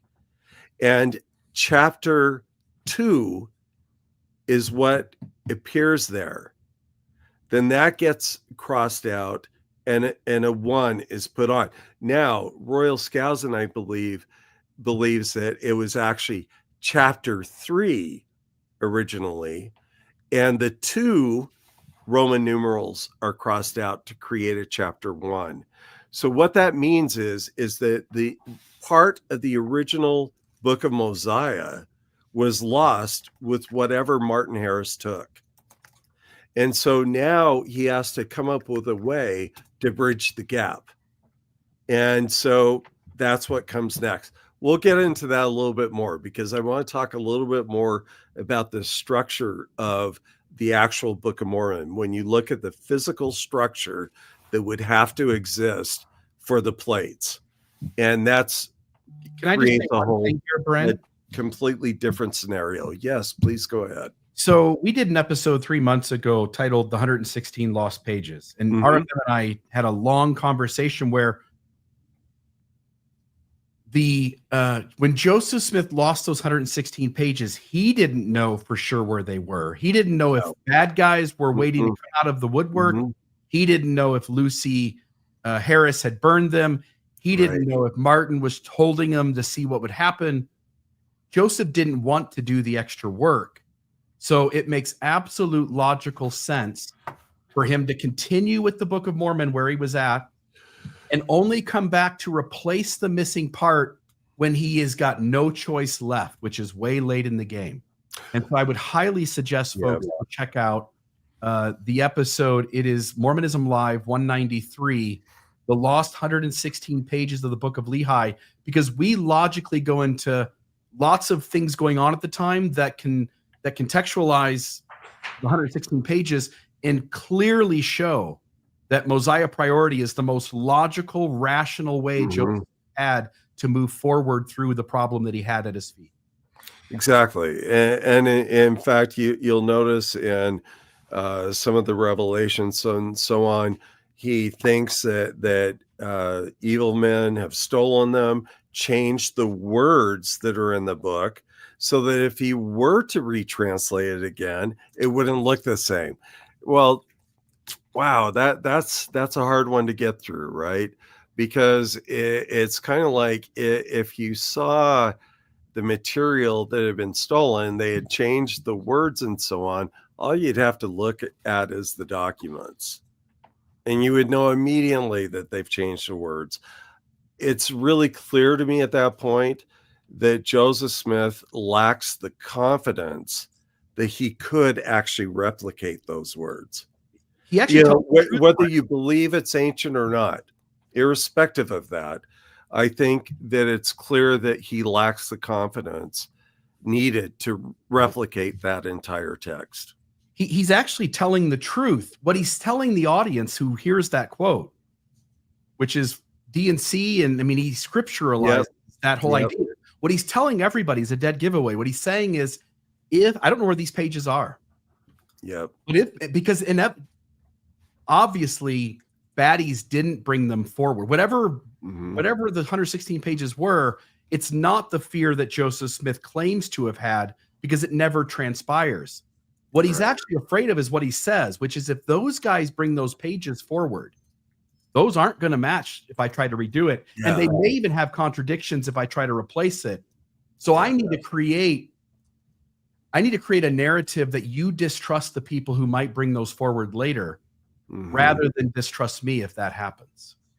And when he moves on to Mosiah, which is where he picks up next, and I suspect that they dictated actually a fair amount He does have one revelation which says that you are to continue to dictate or translate a few more pages, and then you're to stop. Well, I take that as that a substantial amount had already been dictated, and then he's told to stop, and dictate a little bit more, and then that's it. And so how much of the book of Mosiah was actually dictated before Oliver Cowdery comes along is difficult to assess. It could have been one chapter, and by chapter, I'm talking about in the original manuscript, where the chapters now would have comprised several chapters in the modern edition, that he may have, dictated one chapter. He may have dictated multiple chapters, perhaps even the entire book of Mosiah. We don't really know at this point how far he had gone with that. And just to tie back what we've already talked about into the narrative, thank you for explaining that. Basically, you were applying textual criticism to reading the Book of Mormon, and you noticed at some point in Mosiah that all of a sudden the prophets don't know when Jesus is coming. Mm-hmm. And then all of a sudden, as the book finishes, obviously Jesus comes. Yep. And then all of a sudden you went back and checked pre-Mosiah, Mm-hmm. and noticed that the prophets all of a sudden knew that when Jesus was coming. And it must be, I guess the theory is that Joseph Smith, once he got to the end of the Book of Mormon and then had to replace the 116 pages, he forgot in his mind that when he started writing originally, he was writing the prophets as if they didn't know when he came, but forgot to reshift back into that mindset.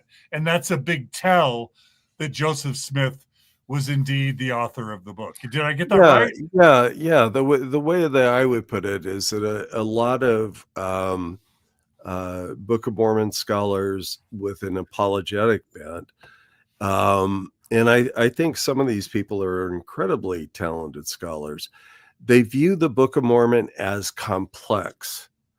And I say, yes, it's complex, not sophisticatedly so, but it is complex, but not always consistent.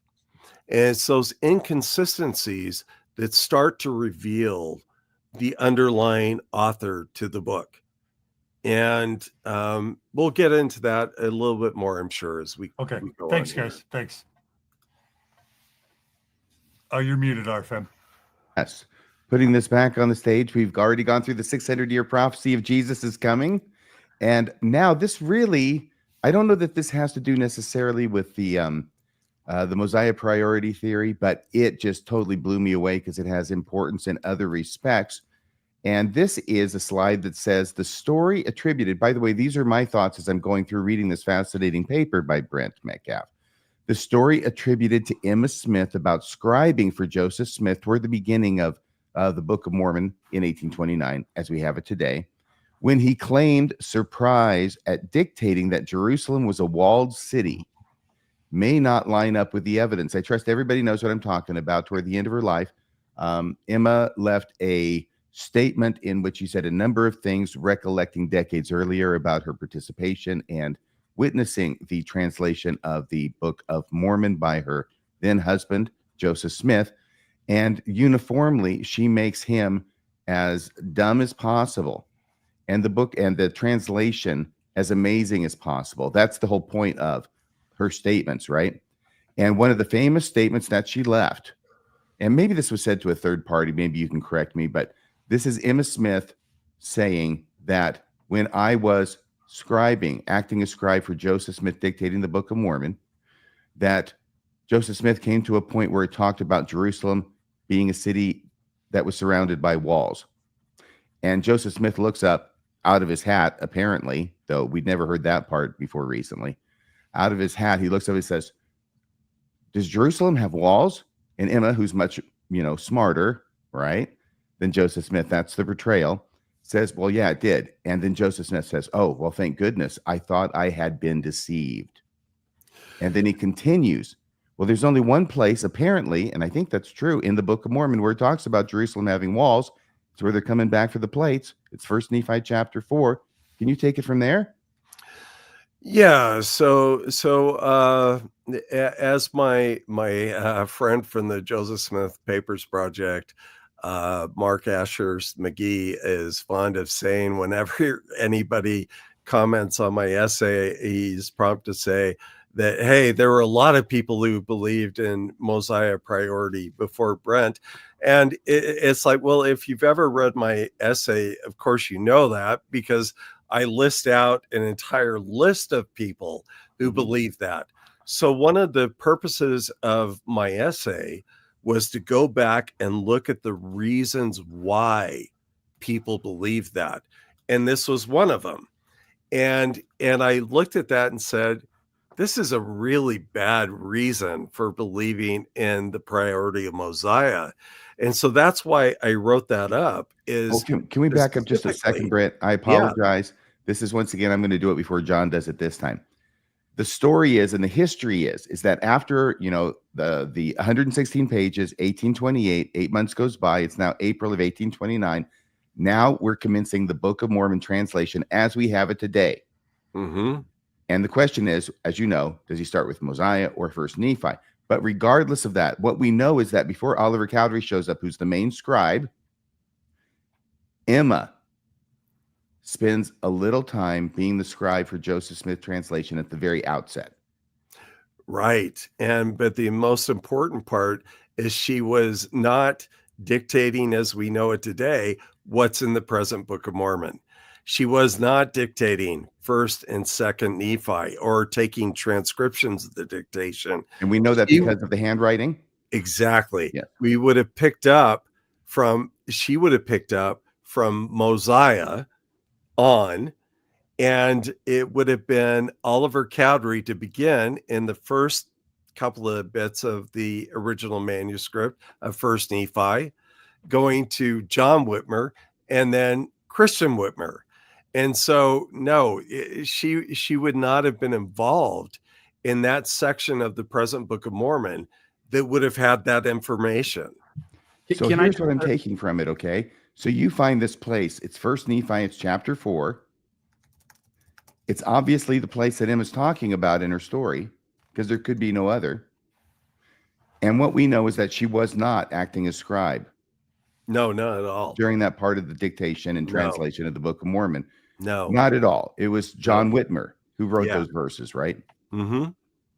So what the heck is Emma Smith doing at the end of her life except making up stories or creatively, charitably, wishfully recreating memories or creating memories that make the Book of Mormon more fantastical and more miraculous in its production than it really was, by making it more difficult for Joseph Smith to do and making him appear dumber than he was? Yeah, I think that one of Emma's goals was to actually create a legacy for Joseph Smith, a legacy that would also match her perceptions of him, or at least the believers' perceptions of him. It's part of the reason why polygamy goes away, right? Joseph never had any other wives. And her whole discussion of the Book of Mormon is beyond miraculous that anybody was talking about in that early New York period.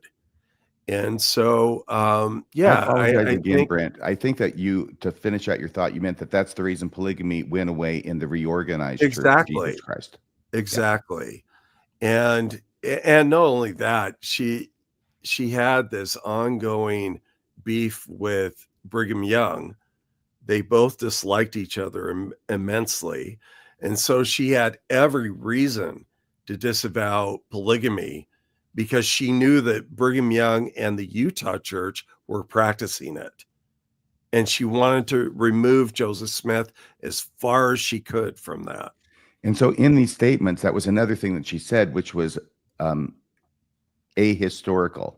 How's that for being nice? Right. That Joseph Smith never practiced polygamy. So she's got one thing that's not correct. This is demonstrably the one about the story about the Book of Mormon and Jerusalem being a walled city not correct. Right. And I think that throws into question all of her other stories about how Joseph Smith would come in and he would commence dictating without having anything read back to him. Right. That there were no papers or books present when he was translating. And we already know that her statement that Joseph Smith could not dictate a well-worded letter is belied by the evidence of letters he dictated during that time period. Yeah, and two other points. One, there is evidence that those around Joseph Smith were actually reading the text of the Book of Mormon while it was being dictated. And I'm talking about Joseph Smith Sr., Oliver Cowdery, again, going back and reviewing the text. And then the whole idea that that people were just ignoring it is ridiculous. I mean, and when we get to there are no books included, no books around, right? Well, here comes a problem that needs to be addressed, and that is the KJV. Not just because it actually follows it word for word at times. That could be somebody who's memorized the text. But the problem is that in a good third of all of the passages that Joseph Smith changes in the KJV are found in the italics of the 1769 Oxford Standard Edition of the KJV. And those italics is where he's changing them. And to have that means he has to have a visual contact with the document. You cannot do that for memorization. You may memorize all of the passages that you want, but memorizing the italics as well, that's absurd. Very good. Are we ready to go on to the next part? Please. This was something I thought was interesting, and I think it's important to point out. Even though apologists may think it's a point on their side, I'm really not into teams, the apologist team and the other team. I'm really just trying to find out what the truth of the matter is. And I appreciate that so much about your essay. Brent, in translating/dictating the Book of Mormon, this was the concept that I came across. Joseph Smith probably did not substantially depend on 19th century literary works other than the KJV Bible. I think you mentioned this earlier when you were talking with John. Yeah, this comes out of the development of Joseph Smith's use of the word therefore early on in the Mosiah Priority. And he uses that word a lot.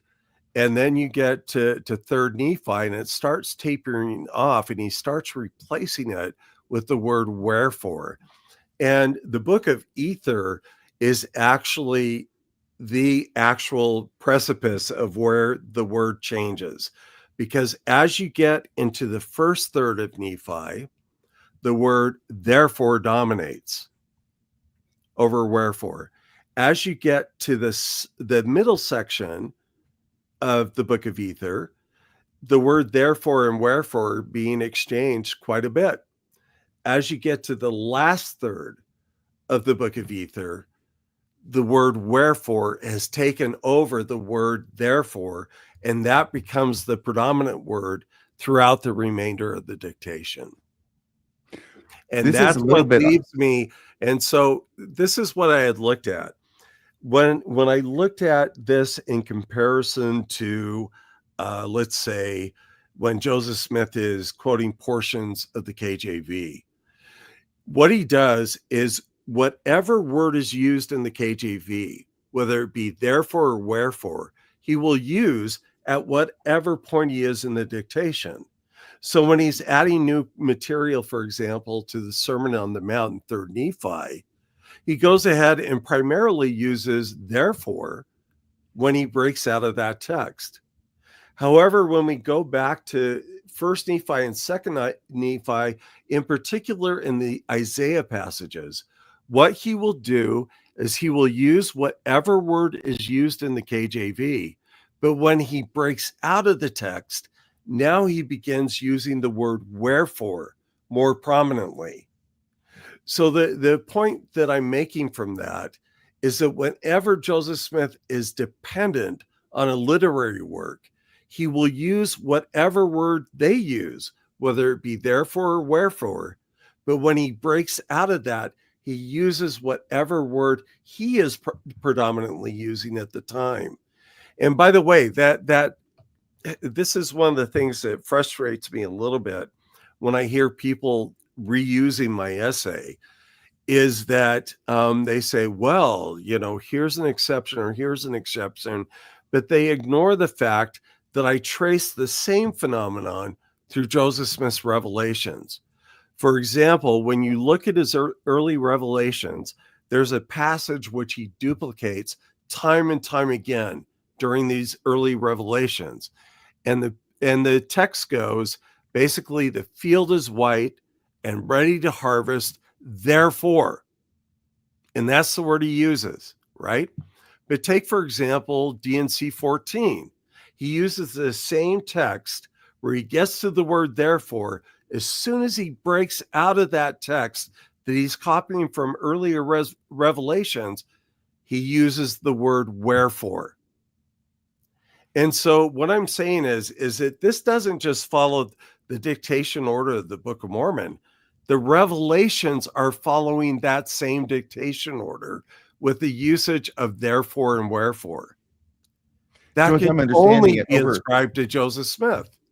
So over a period of time, which I guess would have been around 3 months, during this time period of the dictation of the Book of Mormon, Joseph Smith goes into it favoring, in these circumstances, literary circumstances, the use of the word therefore. Correct. And you can trace that in the dictation of the Book of Mormon, starting with Mosiah. You lose it if you start in Nephi, starting Mosiah, and then you can trace where he switches over to favoring wherefore and brings it all the way up through 2nd Nephi and to the words of Mormon. And not only that, you can trace the exact same phenomenon in the revelations that Joseph Smith was dictating during the same time period. Is that right? Correct. And also into the new translation of the Bible. So when, for example, we get to Isaiah 29, right, where it goes on about the person who is learned and so on, in that section in the Book of Mormon, there's a mixed bag there, right? What we have, well, he reproduces what's in the Book of Mormon into the new translation of the Bible. But when he goes out and starts adding new text in addition to what's in the Book of Mormon, he uses the word wherefore exclusively, with the exception of one time. And that's it.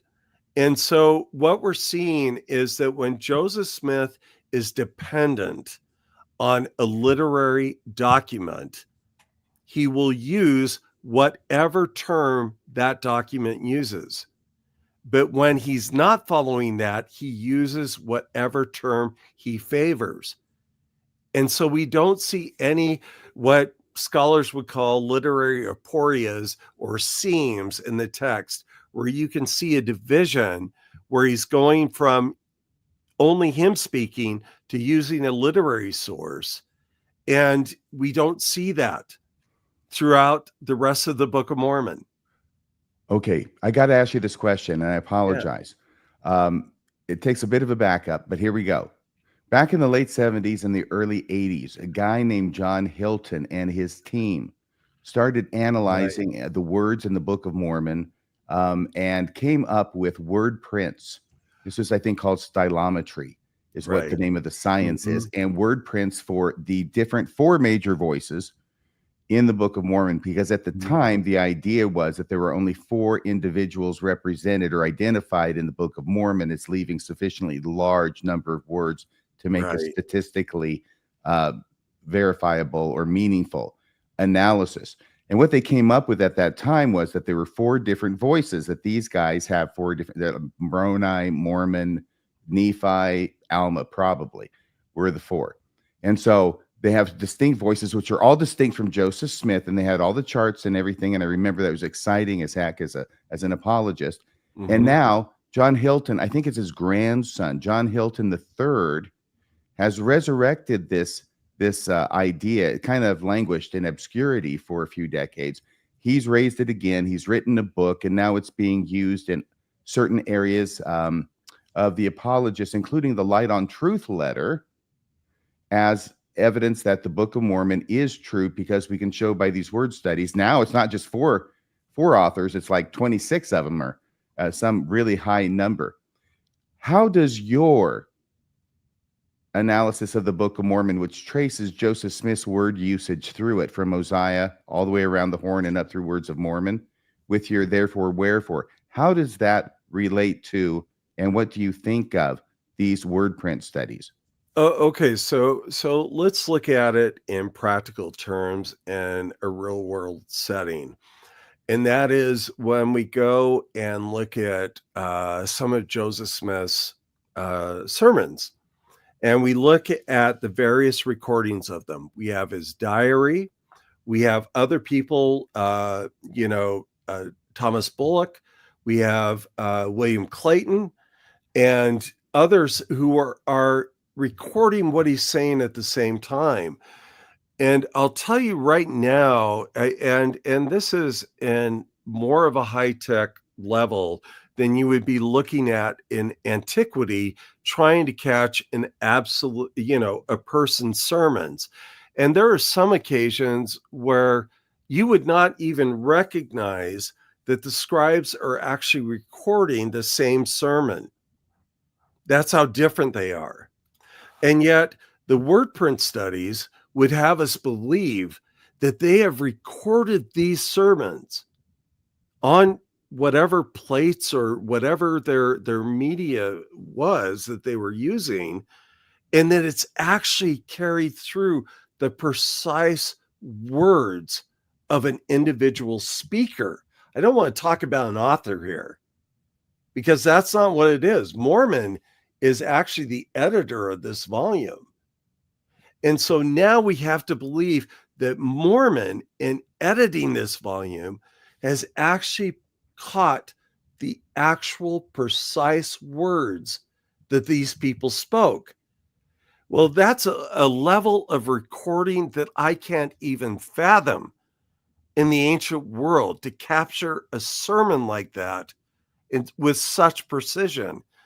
But aside from that, it doesn't deal with my stylistic analysis and looking at the evolution of therefore to wherefore, not only in the Book of Mormon translation, but in Joseph Smith's own writings, independent of that, his revelations, the new translation of the Bible. So I consider it highly problematic, both in practical terms as well as in fundamental methodological terms. I know that Bill had brought up this graph, which is a representative one of. In fact, I want to keep that off there for a second, because I just want to pose the issue, which is, if Mosiah Priority is true, like, again, when the church does word print analysis, it puts a dot over here and says that's this guy and that's that guy, Right, and that's that one. right. They go, all these authors. You already posed one problem, which is Mormon is the editor, and he's the one that's abridging all these big stories into Exactly. condensed synopses. Mhm. It just wouldn't be you wouldn't capture everybody's voice that way. And there are only 4 major voices that you even could claim to have enough material from to be able to do it. So if Mosiah Priority is true, well, and Joseph Smith is, Oh, and it is. We'll Yeah. find out in a Totally. second that it's very true. Totally. Okay. And if Joseph Smith is the sole author of the book, we would expect to find Mormon running into Moroni, running into Nephi, correct? Mhm. Yeah, well, that's exactly what we find. Now, Alma does Mhm. seem to be a bit of an anomaly, but there's also debate about certain parts of the book are more history-based parts, and certain parts of Right. the book are more spiritual-based parts, and those also seem to have some concrete differences to them that I won't try to explain those here, but we know that. So what we find is that Mormon runs into the one side of Moroni. This is word print analysis. The other side of Moroni runs into Nephi, and it's exactly what we would expect to find. Now, it's not the only one. Let me pull up the other one here. Chris Smith showed this research, which is if you start with Nephi Priority, and often when you see the word print analysis graphs, that's what they do. If you actually lead with Mosiah Priority, rather than looking like tons of different authorship voices, the voices are close enough together and follow a pattern that it actually could be explained as stylistic drift, which means that one author's voice slightly changes over a long project so that he does word things slightly different as he moves along through the project. And when you look at it from Mosiah Priority, that seems to be exactly what's happening. Yeah, and going through Mosiah Priority, to the end of the book and then going back, Mormon is editing all this stuff. Now, presumably when we get to First Nephi and forward, he's not editing it. It's there are all these first person accounts. But as RFM and I were discussing the other day, there are portions where suddenly you will hear a voice that comes into the narrative where you're going, who the heck is that that's adding this in, right? And the fact is that RFM was pointing out, it's not anybody who's talking here. It's like, again, we have this God voice speaking as if Mormon is an editor again. Yes. But that doesn't make any sense because we're basically being told that that's not the case, right? Which if I can bring up another issue with the dictation sequence is the title page of the Book of Mormon, right?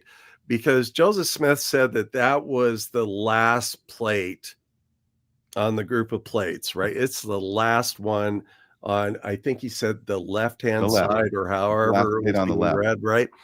And if you look at the text closely and you read it, basically what it talks about is you have the abridgment portion, which is, Mosiah on, and then you have the Book of Ether mentioned, and then everything is to, convince the Jew and Gentile that Jesus is the Messiah. In the case of the Gentile, that Jesus is the Christ. In the case of the Jews, that Jesus is the Messiah. No mention of the replacement text. Right? No mention of it. So I think that actually the title page is probably done when he gets past Ether. And that's when he writes the title page. But he doesn't know yet about the replacement text. So we have no mention of it. Mm. And that's another fascinating phenomenon in talking about all the sequential stuff. And of course, the title page, I believe, is on a separate page, completely independent of the rest of the manuscript. Mm. And we know he had to produce it in order to get the copyright. Right. Exactly. So fascinating stuff. All right. So were you done with that, Bill? That was a great point you made. Yeah. All right. So let's go to the Book of Mormon has trouble keeping track of who knows the name of Jesus Christ prior to his advent. Yeah. Can you tell us about that? Yeah. So you had, graciously sent to me a link to this recent podcast dealing with, is Jesus Christ's name an anachronism in the Book of Mormon? And my point is that whether it is or not is beside the point. That's let's just push that aside. And because it is, of course, but aside from that, let's push that aside and just look at what happens within the Book of Mormon. And the problem is when did the name of Jesus Christ first get revealed, right, to the Nephites? So we have the one passage in First Nephi that has them learning that, the name shall be Jesus Christ, right? But then you go down to Second Nephi and Jacob gets shown the thing again. And and it was revealed to me that his name shall be Jesus Christ. An angel had to show up to tell me this. Exactly. And so keep in mind that the way the Book of Mormon treats the term Jesus Christ is almost like Jesus is the given name, Christ is the surname. So it doesn't have all of these messianic things attached to the name per se. But then when you continue on and you go from Mosiah on with King Benjamin and so on, they also learn, surprisingly, that his name shall be Jesus Christ. And so then here comes the problem, is with Jacob's event of having learned the name of Jesus Christ. The problem is that Nephi, back under First Nephi here, has already learned the name. So now Joseph Smith in the 1837 edition goes back and tries to fix this. So what he does is he crosses out the name Jesus Christ in the first instance and puts above the line Mosiah, which I think is basically because Joseph Smith, not a great speller. And so I think that this is a phonetic pronunciation of how he pronounced the word Messiah. And he spells it M-O, Mosiah. And then when it gets printed, the printer corrects it to Messiah. And that's what gets added in. So it seems to me that at this point, at least Joseph Smith is aware that first instance has caused a problem with the second instance. And then also the other instances don't ever get resolved, right? Where they're learning the name Jesus Christ for the first time. And so I think that that's going on with the text there. And that's what we're actually looking at, is that Joseph Smith in 1837 is trying to resolve this issue. Yeah, it's like everybody's having an angel appear to them to reveal to them that the name of the Savior is going to be Jesus Christ. Exactly. And it's so strange when Nephi has his vision, right? And learns about it. And Jacob's his brother. He's a good guy. They're tight. Right. And somehow Jacob later on now in Second Nephi, or is it Jacob? Right. He says, hey, an angel appeared to me last night. And guess what he told me? Exactly. His name is going to be Christ. Exactly. And so then Joseph Smith goes back, tries to fix it, like you said, by making Nephi say Messiah instead of Jesus Christ, so that it doesn't make Jacob look so out of place. Right. Or even Nephi looks so out of place. Yes. Right. Yes. And but we still have in there, dear King Benjamin, who says the same damn thing of, hey, everybody, guess what happened to me last night? We never see it happening. It's just like these guys saying, hey, walking along and, hey, an angel appeared to me last night and told me the name of the Savior is going to be, guess what, everybody? Jesus Christ. Right. And going back again to apologetic arguments that may say that, well, that's not the issue because they may not have had those plates. But then apologists will say, well, in Alma 36, it's actually quoting from the vision that Lehi has, word for word. Yes. And it's like, well, did they or did they not have access to these plates?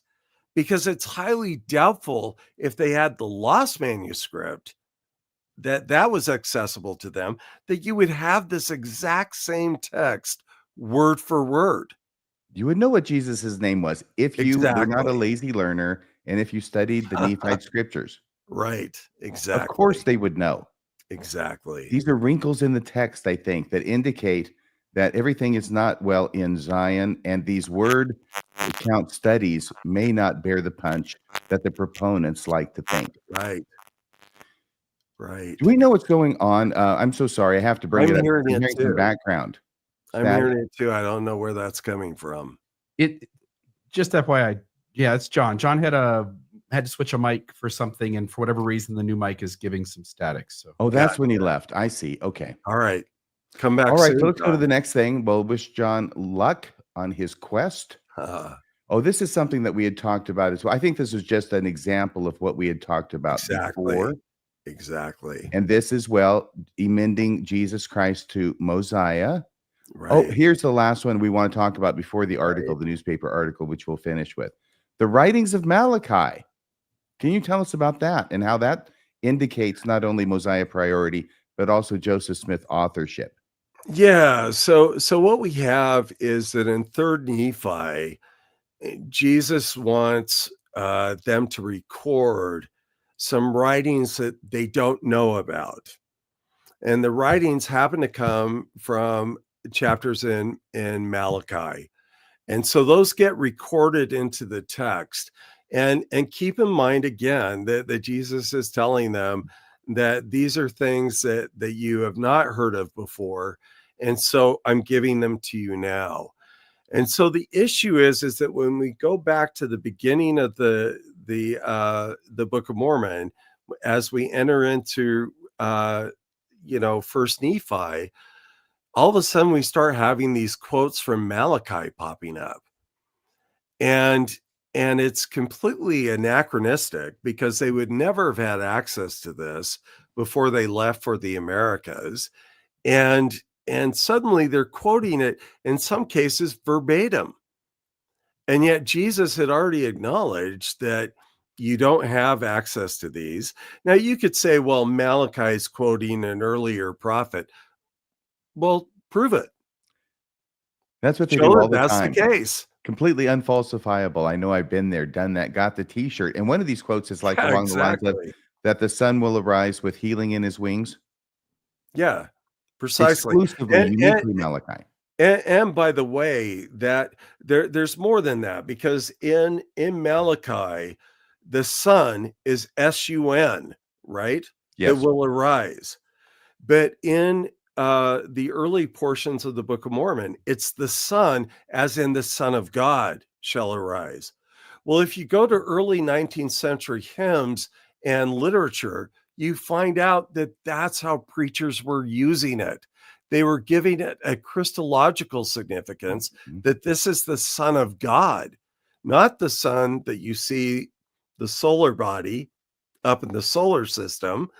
Now we're talking about the Son of God.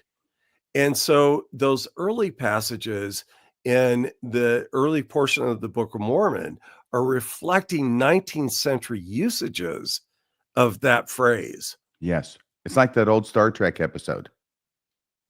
Which one? Waiting for it to land. Uhura.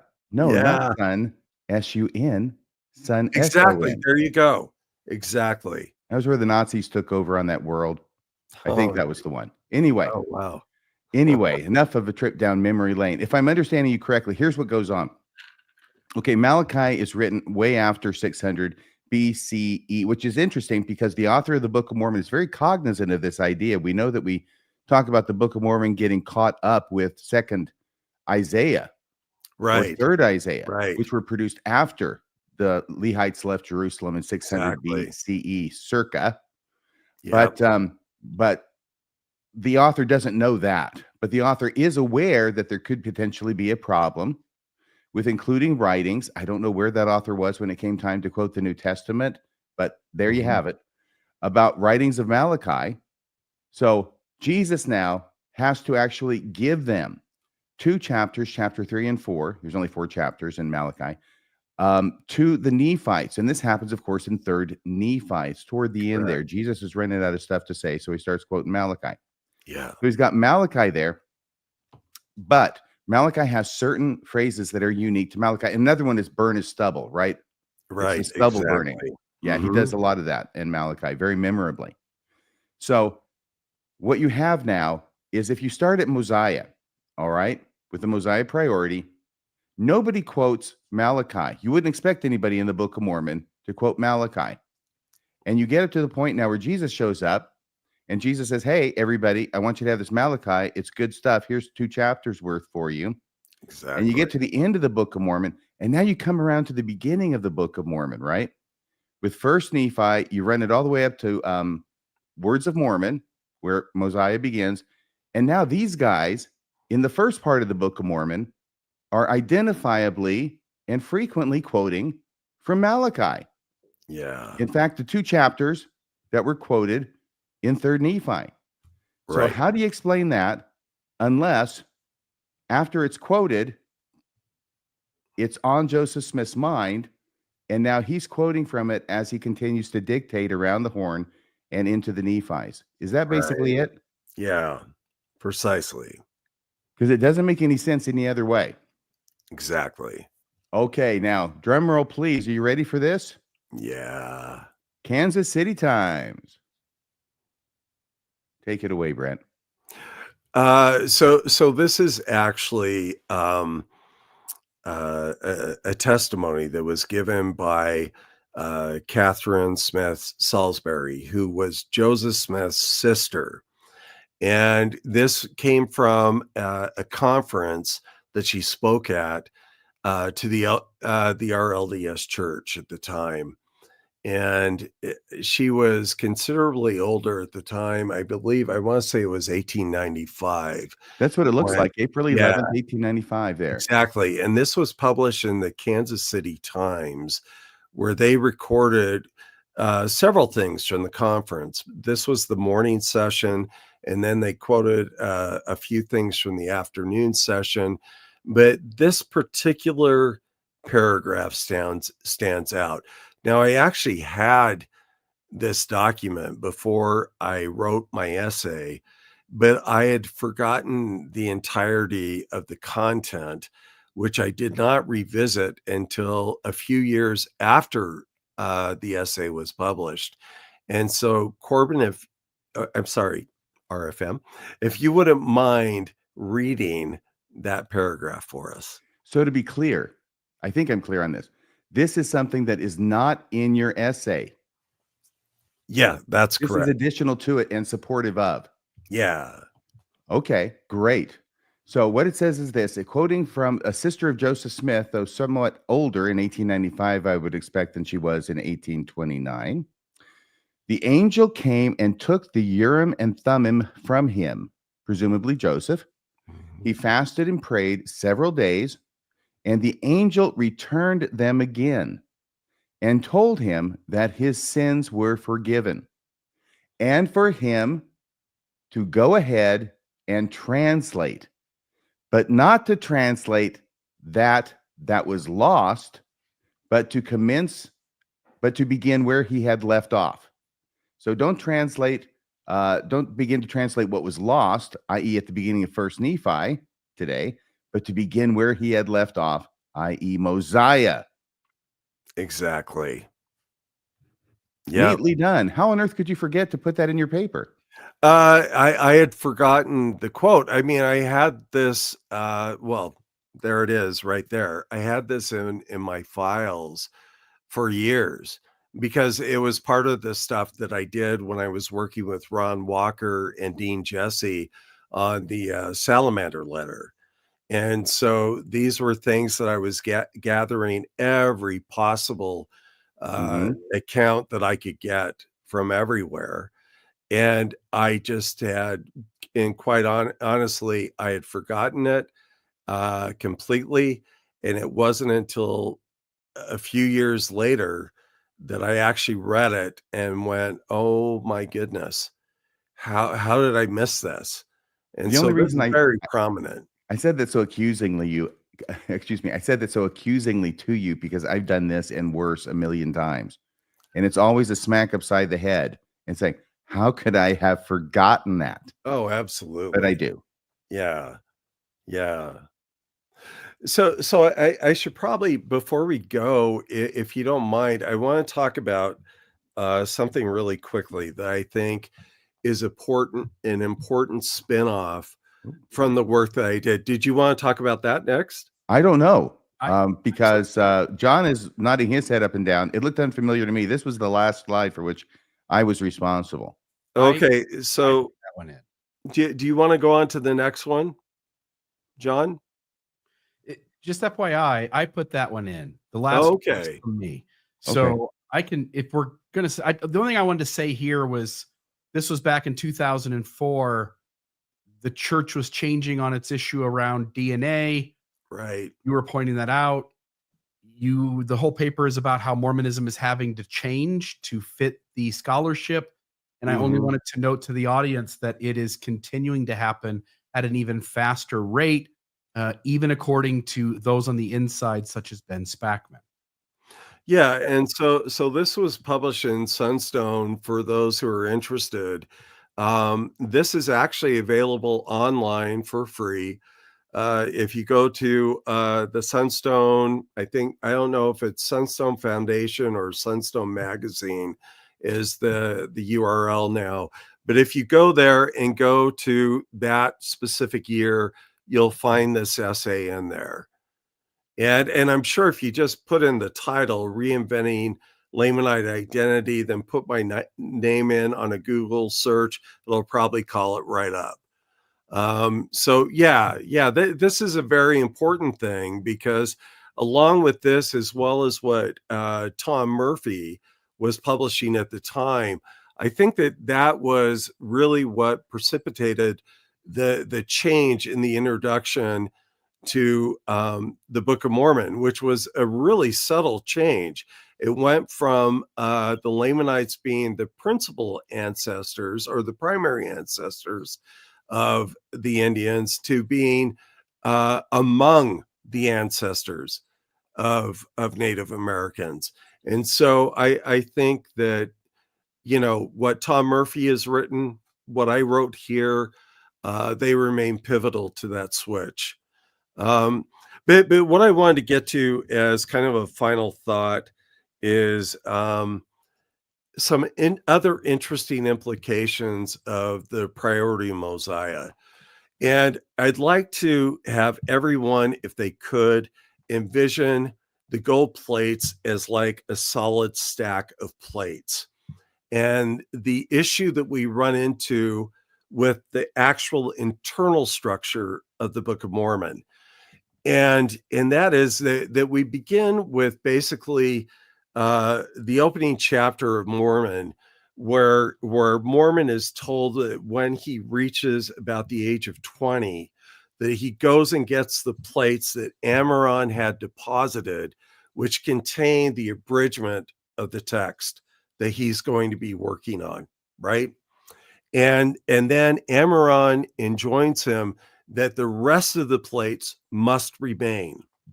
So now we go on through Mormon into Mormon's valedictory that he gives at the end of chapter 7 of Mormon. Then Moroni picks it up in chapter 8, and he says, I would give the intent thereof, but my father has already written it, which was actually in chapter 7. He says the intent of this is to bring people, to persuade them to believe the words that have been written. And then also in chapter 8, Moroni goes and says that I would have written the intent thereof, but I have no more plates, and there is no more room on the plates, and or I have none, and I have no friends. Right? Now, there's a change to that verse I'm fully aware of that I think that actually buttresses my point even further. So that's his point, is that he has no more room on the plates, nothing to do. But all of a sudden, after we leave Moroni's valedictory in Mormon chapter 9, all of a sudden the Book of Ether suddenly appears. And it's like, where on earth did that come from? Because all the other plates have already been buried in the hill Shem, according to Amaron, and none of those plates are supposed to be taken out. And all of a sudden we have the Book of Ether. Well, if you go back to Mosiah chapter 28, the anonymous editor at the time says that, that they were translated by Mosiah, and a written account will be given of them hereafter. Well, the reason why I say he's anonymous is because we have no idea of who the identity of that editor is until 3rd Nephi chapter 5, where he says he is Mormon. right? A direct descendant of Nephi. And he says, I was named after the land of Mormon, which is really odd because when you get to the first chapter of Mormon, he actually says, my name is Mormon and my father's name was Mormon. Well, what's more likely, that he was named after the land of Mormon or named after his father, who is also bore the name of Mormon? But that aside, we go on after Moroni's valedictory, and all of a sudden we have the Book of Ether. And now it's an abridged account, not a translated account like Mosiah gave back in chapter 28 of Mosiah. He has this abridged account of it. And he's inserting all of these editorial ideas all the way through. And then he ends the book. And now we have another valedictory, right? Via Moroni. And it's now Ether, gives the end of his book. Then suddenly we have another book appear, the Book of Moroni. Don't forget, he's out of room on the plates, right? He has no friends. He's alone. And so now we have in Moroni chapter 1, verse 1. And he's basically saying that, well, I didn't think I was going to write anymore, because he's trying to explain for why the Book of Ether is in there. I didn't think I was going to write anymore, but as yet they have not discovered me, and I have not perished. Well, that's not the reason why you said you weren't going to write anymore back in Mormon. You said it was because there was no more room on the plates. And so now we have this Book of Moroni that includes words from Mormon. Who knows where he got those from? And then 2 epistles from his father Mormon, which is like, so where did those come from now? Have you been carrying them around since you got the plates? Which he got the plates when he was 20 years old. And so he's carrying all this stuff around. So now we go on back to the beginning of, First Nephi on through the words of Mormon. And what Mormon says in the words of Mormon is that as he was about to hand the plates over to his son Moroni, he was looking through all the plates and he found these plates that preserved the prophecies of Jesus and so on. But it's like, well, wait a second. We already know that Amaron has buried all the plates in Shem, the hill Shem, and has told you once you get these other plates when you're 20, that you're not to retrieve any of the other plates that are in the hill. So here he is saying that he's at the end. He's about to give these over to Moroni, and suddenly he finds these other plates. From where? Where is he getting these from? But more than that is that basically he's saying, I'm going to give these over to Moroni. So where exactly in this physical stack of plates do those plates insert themselves? Well, it would have to be at least before chapter 7 of Mormon in the Book of Mormon, because he's giving his valedictory and he's passing the plates off onto Moroni. So why didn't Joseph Smith ever know that these plates in this stack of plates were already there? If he had been going through the plates sequentially, he would have already run into them. Mm-hmm. And yet he doesn't. And indeed, where could it be other than at the very end? And so this is what I'm saying, is that while the Book of Mormon may be complex and generally consistent, it is not consistent without substantial flaws in the narrative that cannot be accounted for by the narrative on its own. Because what we end up with is this indecipherable number of plates that are not matching the sequence in which the book is being dictated. Well done. Yeah. So a few final thoughts anyway. Talk about a valedictory. Exactly. Multiple times, no less. So do we want to take some phone calls? Are the Please. lines open? Yeah, we've got them. There are 3 in the queue. We So usually I take will. three. Yeah, let's go with the first one. This might be Shane. Is that the name, Shane? Yes, sir. All right, you're on the show here with Radio Free Mormon, John DeLynn, myself, Yeah. and Brent Metcalfe. What's on your mind? Nice to meet you, Mr. Metcalfe. My question, I guess you believe in the sole authorship. I just wanted to ask you your personal reasons why you think Mosiah Priority fits better with sole authorship rather than the Spalding-Rigdon theory. That'd be all right. Well, yeah. So one of the main theories, and something that's missed by a lot of Spalding theorists who have tried to use what I've written about, for example, the transformation from therefore to wherefore in the process of dictating the book, is that they've tried to say, well, maybe that's rigged in at one point and so on and so forth. But what they fail to recognize is that I demonstrated the exact same thing is happening through Joseph Smith's revelations during the exact same time period that the book is being written. So again, when Joseph Smith is dependent on a text, specifically the KJV, when he brings that into the Book of Mormon text, he uses whatever word, whether it be therefore or wherefore, that the KJV preserves. And as soon as he breaks out of that text, he will use whatever word he favors at that time, whether it be therefore or whether it be wherefore. That same exact phenomenon is occurring through his revelations and continues on into the new translation of the Bible. That's the reason why I think it completely discounts the Spalding theory or any of the other theories related to multiple authorship of the Book of Mormon, whether ancient or modern. You're muted. Thank you very much. Appreciate it. Thank you, Shane. Yeah, what I was saying was great answer, great question. Thanks, Shane. Thank you, Shane.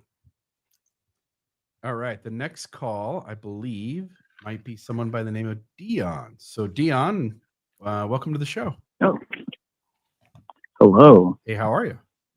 Hi. I'm well. How are you guys? Excellent. Doing well. Great. I don't know if I ask a question or just make a statement. You guys respond. How is the setup of? You can, whatever's on your mind. Yes. If you want to ask a question or you want to share a thought, it's up to you. Okay. Well, I was once a Mormon. I've been a Mormon. I was Mormon for 6 months. I read the entire Book of Mormon when when missionaries came. I was like, this is awesome.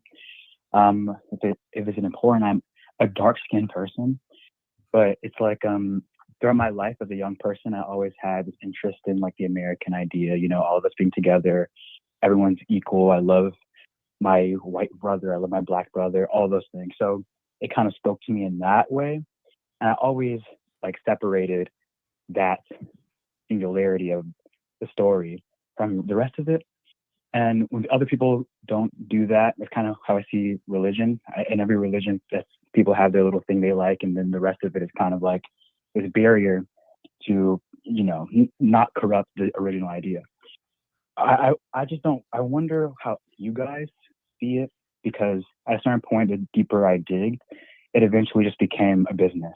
Something that if I didn't do the right things the right way, that got the most money and all that, it became, something that's not good. But I kept understanding it because we live in America. America is a capitalist society. I like the idea of keeping our economy and all that good and well. But I genuinely would have these moments of a heart to heart with something that I didn't think was there. And when, our actions don't go towards that the way that we're supposed to, and don't move towards that like I was told they were, it starts to get weird to me. So we always talk about the truth and that there's a real truth, but I personally, from my experience, I always thought the truth has to be something that's unseen or not something you can't see, and that's but that puts a little bit of variability around. Dion, I hate to interrupt you. Can you move this? Hey, And Dion. I think when Now I'm not muted. I know Yeah. that. Okay. Can you move this toward a point or a question? Because right now I'm having trouble following you. well, I mean, you could. Oh, okay. What's where are you having trouble following me? I mean, Ever since you called. So here's the thing. If you have a Okay. question, could you just ask a question?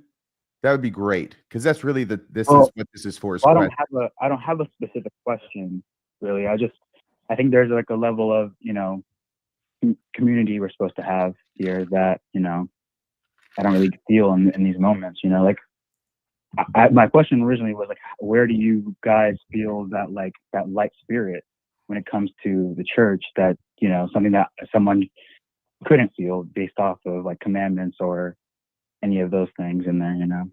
Here's the deal. If you want community, this is a great place. Newscast is great. Mormon Stories even thrives wonderful. Best place in the world. Friday nights, Mormonism After Dark. See you there, Dion, okay? That's going to be 8 o'clock p.m. Mountain Time. Please join us. Please be in the live chat. We got a great community. It's caller driven, and that would be a much better time for you to call in, I think, rather than on tonight's show with Brent Metcalfe. So will you do that? I hope you will. I ended up letting that go. I just assumed you were sort of sending him off to join. Well, I hope you will. I hope everybody will join us, and especially you, Dion. We will be watching for you. And I'll just note for future reference, folks, when you call, yes, like you can really say anything, but at least tie it into the subject matter and not sort of go somewhere different. But anyway, we've got one more call. Does that one count? It does, I think. Okay. So I think this might be Nathan, correct? Yep, that's correct. How are you doing? Yeah, welcome Nathan, back to the show, my Detroit. friend. What's on your thoughts? What's your thoughts on the show? That's right. Yeah, thank you. First, briefly, I wanted to, of course, thank Brent Metcalfe for all of his hard work. So I will say, I learned first of the Mosiah Priority in a BYU religion class that brought it up, but unfortunately, that led to the question or the concern that Brent mentioned right at the end of if that's if there's a faithful if there's a faithful way to say, okay, Mosiah was the first thing translated, the order of the plates in the stack doesn't make any sense. So I really appreciate that you're giving voice to that. My question is that I have heard on I believe it was on Mormonish podcast the suggestion that kind of based on the text, if we assume or if we go with based on the Mosiah Priority, that it would appear that at least initially Joseph Smith was perhaps more interested in writing a Christian adventure story that he could sell as opposed to founding a religion, and that right around Ether Moroni is where his intention seems to have shifted to forming a church. And I wanted to see, obviously not one, I don't think we can jump into Joseph Smith's mind, but I wanted to see if your thoughts on that idea. Thank you. Yeah, Thanks, Nathan. that is actually an excellent point, because this is something that we have a good idea on, and that is that Joseph Smith and Oliver Cowdery were to have very different roles. You remember the occasion when Oliver Cowdery tried to translate using his rod. It didn't work out well, and so no longer was he to be involved in a translation. But what we do know from the early revelations is that Joseph Smith, in the earliest versions of the Revelations, portrayed himself as being only a translator of the Book of Mormon, and that he was to pretend to no other duty, right? That was his sole role, was to be the translator. Now, that's really important, because if you remember, Joseph Smith is a seer. He can use the stone to see what is written on the text. And if you remember correctly, in the book of Mosiah, a seer is even greater than a prophet. So he's basically assumed the pinnacle role in a religious community at that point. He is it. But the issue is he's to pretend to no other gift. Mm-hmm. And so now here we come with Oliver Cowdery. We go to section or DNC 18. And what we have is that Oliver Cowdery is now being addressed to actually build the church. He is going to be the one building the church, and he is to do it based on the words that are in the book. And this is part of the reason why I think our placement in the priority of Mosiah, that Moroni is in probably the wrong place. It could have been dictated as late as after 2nd Nephi.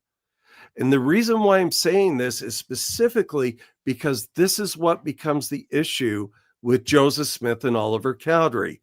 And unfortunately, on all of these revelations that he's talking about this stuff, it's June 1829. We have no specific day. And so as a result of that, Oliver Cowdery creates a revelation that is also only dated June of 1829. And he creates a copy of it that's in the Joseph Smith Revelation collection in the church history department. And in that revelation, he opens it by declaring himself to be an apostle of Jesus Christ. Now, keep in mind, this is before any of the hierarchy has ever been figured out in the church. He declares himself to be an apostle, and then he goes through and begins to create an organizational structure for the church, ranging for how people are being set aside or anointed as priests and so on, as well as the baptismal prayers. The sacramental prayers and so on. All of that is in there. All of that is coming from Moroni. That's what he is quoting. And that's why I suspect that Moroni doesn't actually belong at the end of the dictation sequence for Mosiah through Moroni, but may be somehow floating in between 1st and 2nd Nephi or thereafter. And what's more is that unfortunately we can't test that claim based on the original manuscript, because we have no original manuscript for the Book of Moroni. And so all of that becomes incredibly important in understanding their roles. Well, somehow between June of 1829 and when the church is organized sometime in April of 1830, that is all shifted. And now Joseph Smith is receiving or assuming a major revelatory role, but that doesn't discard what Oliver Cowdery has to bring to the plate, because they now are not president and assistant president of the church. They're essentially co-presidents of the church. And so that preserves Oliver Cowdery's role while also allowing Joseph Smith's role to expand. So I hope some of that may make sense, but that's kind of my simple overview of how that all is. In that, that's amazing. Period. Did you get all that, Nathan? Is he already gone? I ended the call with Nathan. Well, that's okay. Hey, I could sit here and listen to you all night, literally, Brent. You're so fascinating. By the way, small historical fact you may or may not be aware of, Brent, is that even though Oliver Cowdery could not use his rod to translate, some people say that Oliver did use his rod to play the piano. What? Little known historical fact about Oliver Cowdery and his rod. I thought you were going so much in a different direction with that right now, but thank you for bringing it back to a wholesome point. Just go ahead. When you include that in any future publications, you can just cite RFM. I will. RFM says. Yeah, Yes. perfect. Oh my gosh. And he was so talented too. You should see him play Exactly. chopsticks. I'll So- include the word brilliant in there somewhere. Do you have anything you want to say, John DeLynn, before we get out of here? And you too, Bill Reel. Just riffing off of your enlightening comment, RFM, there was a commenter that mentioned that Joseph Smith not only delivered the King Follett sermon, but he also delivered the King Phallic sermon. Oh my God. Well, that's one way of putting it. That'd be facsimile too, I'm guessing. Oh, good point. I'm just guessing. This is it. Trevor said he did write the King Phallic discourse. There we go. Oh my. We've really unraveled here towards the end. Well, that's why the end is the best. Well, Hey, Bill, did you have anything you wanted to say? I I'm sorry, I appreciate missed it. y'all. What? I appreciate you all inserting some degree of humor in this. And I hope I haven't bored everyone with all this. Well, not me. I'll tell you. I find you endlessly fascinating. What I would say to just to end out any thoughts I've got. First off, Brent, Mosiah Priority seems like it's just a little thing. Like, oh, okay, the lost 116 pages, and so he kept translating, and then he came back to Nephi. But the repercussions of that, it's little tentacles out in lots of places, and it affects so many issues in Mormonism. And this is the difference between even post-Mormons who don't think a lot about it, but specifically believers who just sort of ignore the data. There's a bunch of us out here who just sit and we think about these things, and you're developing the idea of Mosiah Priority has led me down at least 10 paths in my time in the church of going like, oh, like that means something here and that means something there. And I'll just say one of them, and I sort of said it earlier, but I'll reiterate it. Once you understand Mosiah Priority and you understand the lost 116 pages story, if you see Joseph Smith as the author of the Book of Mormon making it up, it makes perfect sense for him to buy himself as much time as possible for the 116 pages to turn back up and him be able to just insert it back in as is. And that he wanted to buy himself as much time as he could. And when they didn't show up, finally his back was against the wall, and it led to not only Mosiah Priority, but it led because of that to certain mistakes happening that RFM has covered in the last year or two on Radio Free Mormon, that we've covered on Mormonism Live, and that you and other scholars like you, Brent, have been pointing out for decades. So I just want to say thank you for all of your work in the Mormon arena. And I would want to reiterate again, whether you're a believer or not, just recognizing kind of the development and the path of this, I think will help you find a more grounded position in whether you believe or whether you don't believe. It provides a much solider, it solidifies belief, and it gives a softer landing for you when you find out this other information, I guess is what I want to say. Yeah. Can I tell you the big insight that came to me before we sign off? This is great. This insight that came to me because of the Mosiah Priority is this. I'll put it this way. Let's say the Book of Mormon is dictated in such a way, last date in it, I think, is 421 AD. I think Orson Pratt figured all that out for us. Anyway, but let's say it doesn't end the way it ends. But for whatever reason, Joseph Smith has to have it end at 421 AD or CE, as we call it now. Okay. And then let's further say that, around 200 years, say 221 or so, 200 years before that, Joseph Smith completely runs out of story, or the Book of Mormon runs out of story. Let's put it that way. And all we have is a sequence of characters that end up saying nothing except, I got the plates, I got the plates, I got the plates, I got the plates. And then you run out the clock until you get to 421, and then you're done, right?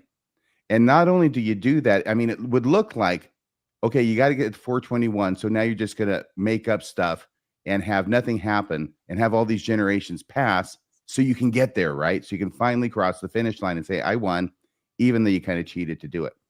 Now, the thing that's amazing is that that's exactly what happens with the Book of Mormon when you understand the Mosiah Priority. Because once you come around the horn from Moroni to First Nephi, Second Nephi, Jacob, and Enos, now you get to Jerem and Omni, where he's coming around. He's got to link it up to the beginning of Mosiah. He's got like 100, 200, 179 years, whatever it is. I did an episode on it to cover, to make that distance, to reach across that gap. And what ends up happening with the Book of Mormon, whatever you make of it, it's there, it's in black and white, is exactly what I described. I got the plates, then I got the plates, then I got the plates, then I got the plates. Phew, we're back at King Benjamin at the beginning of Mosiah. We can carry on with the narrative. I'm sure that that it occurred to you as well, Brent. Yeah, if folks want to go look at my dialogue article that I think it's titled Apologetic and Critical. Oh shit, I can't remember the title exactly. It's basically, go look at my dialogue article, just put in my name, dialogue, you'll find it. It's Apologetic and Critical Assumptions about the Historicity of the Book of Mormon. If you go look at that, you'll find some of the things where I'm looking at, for example, I found it. It's right there, Brent.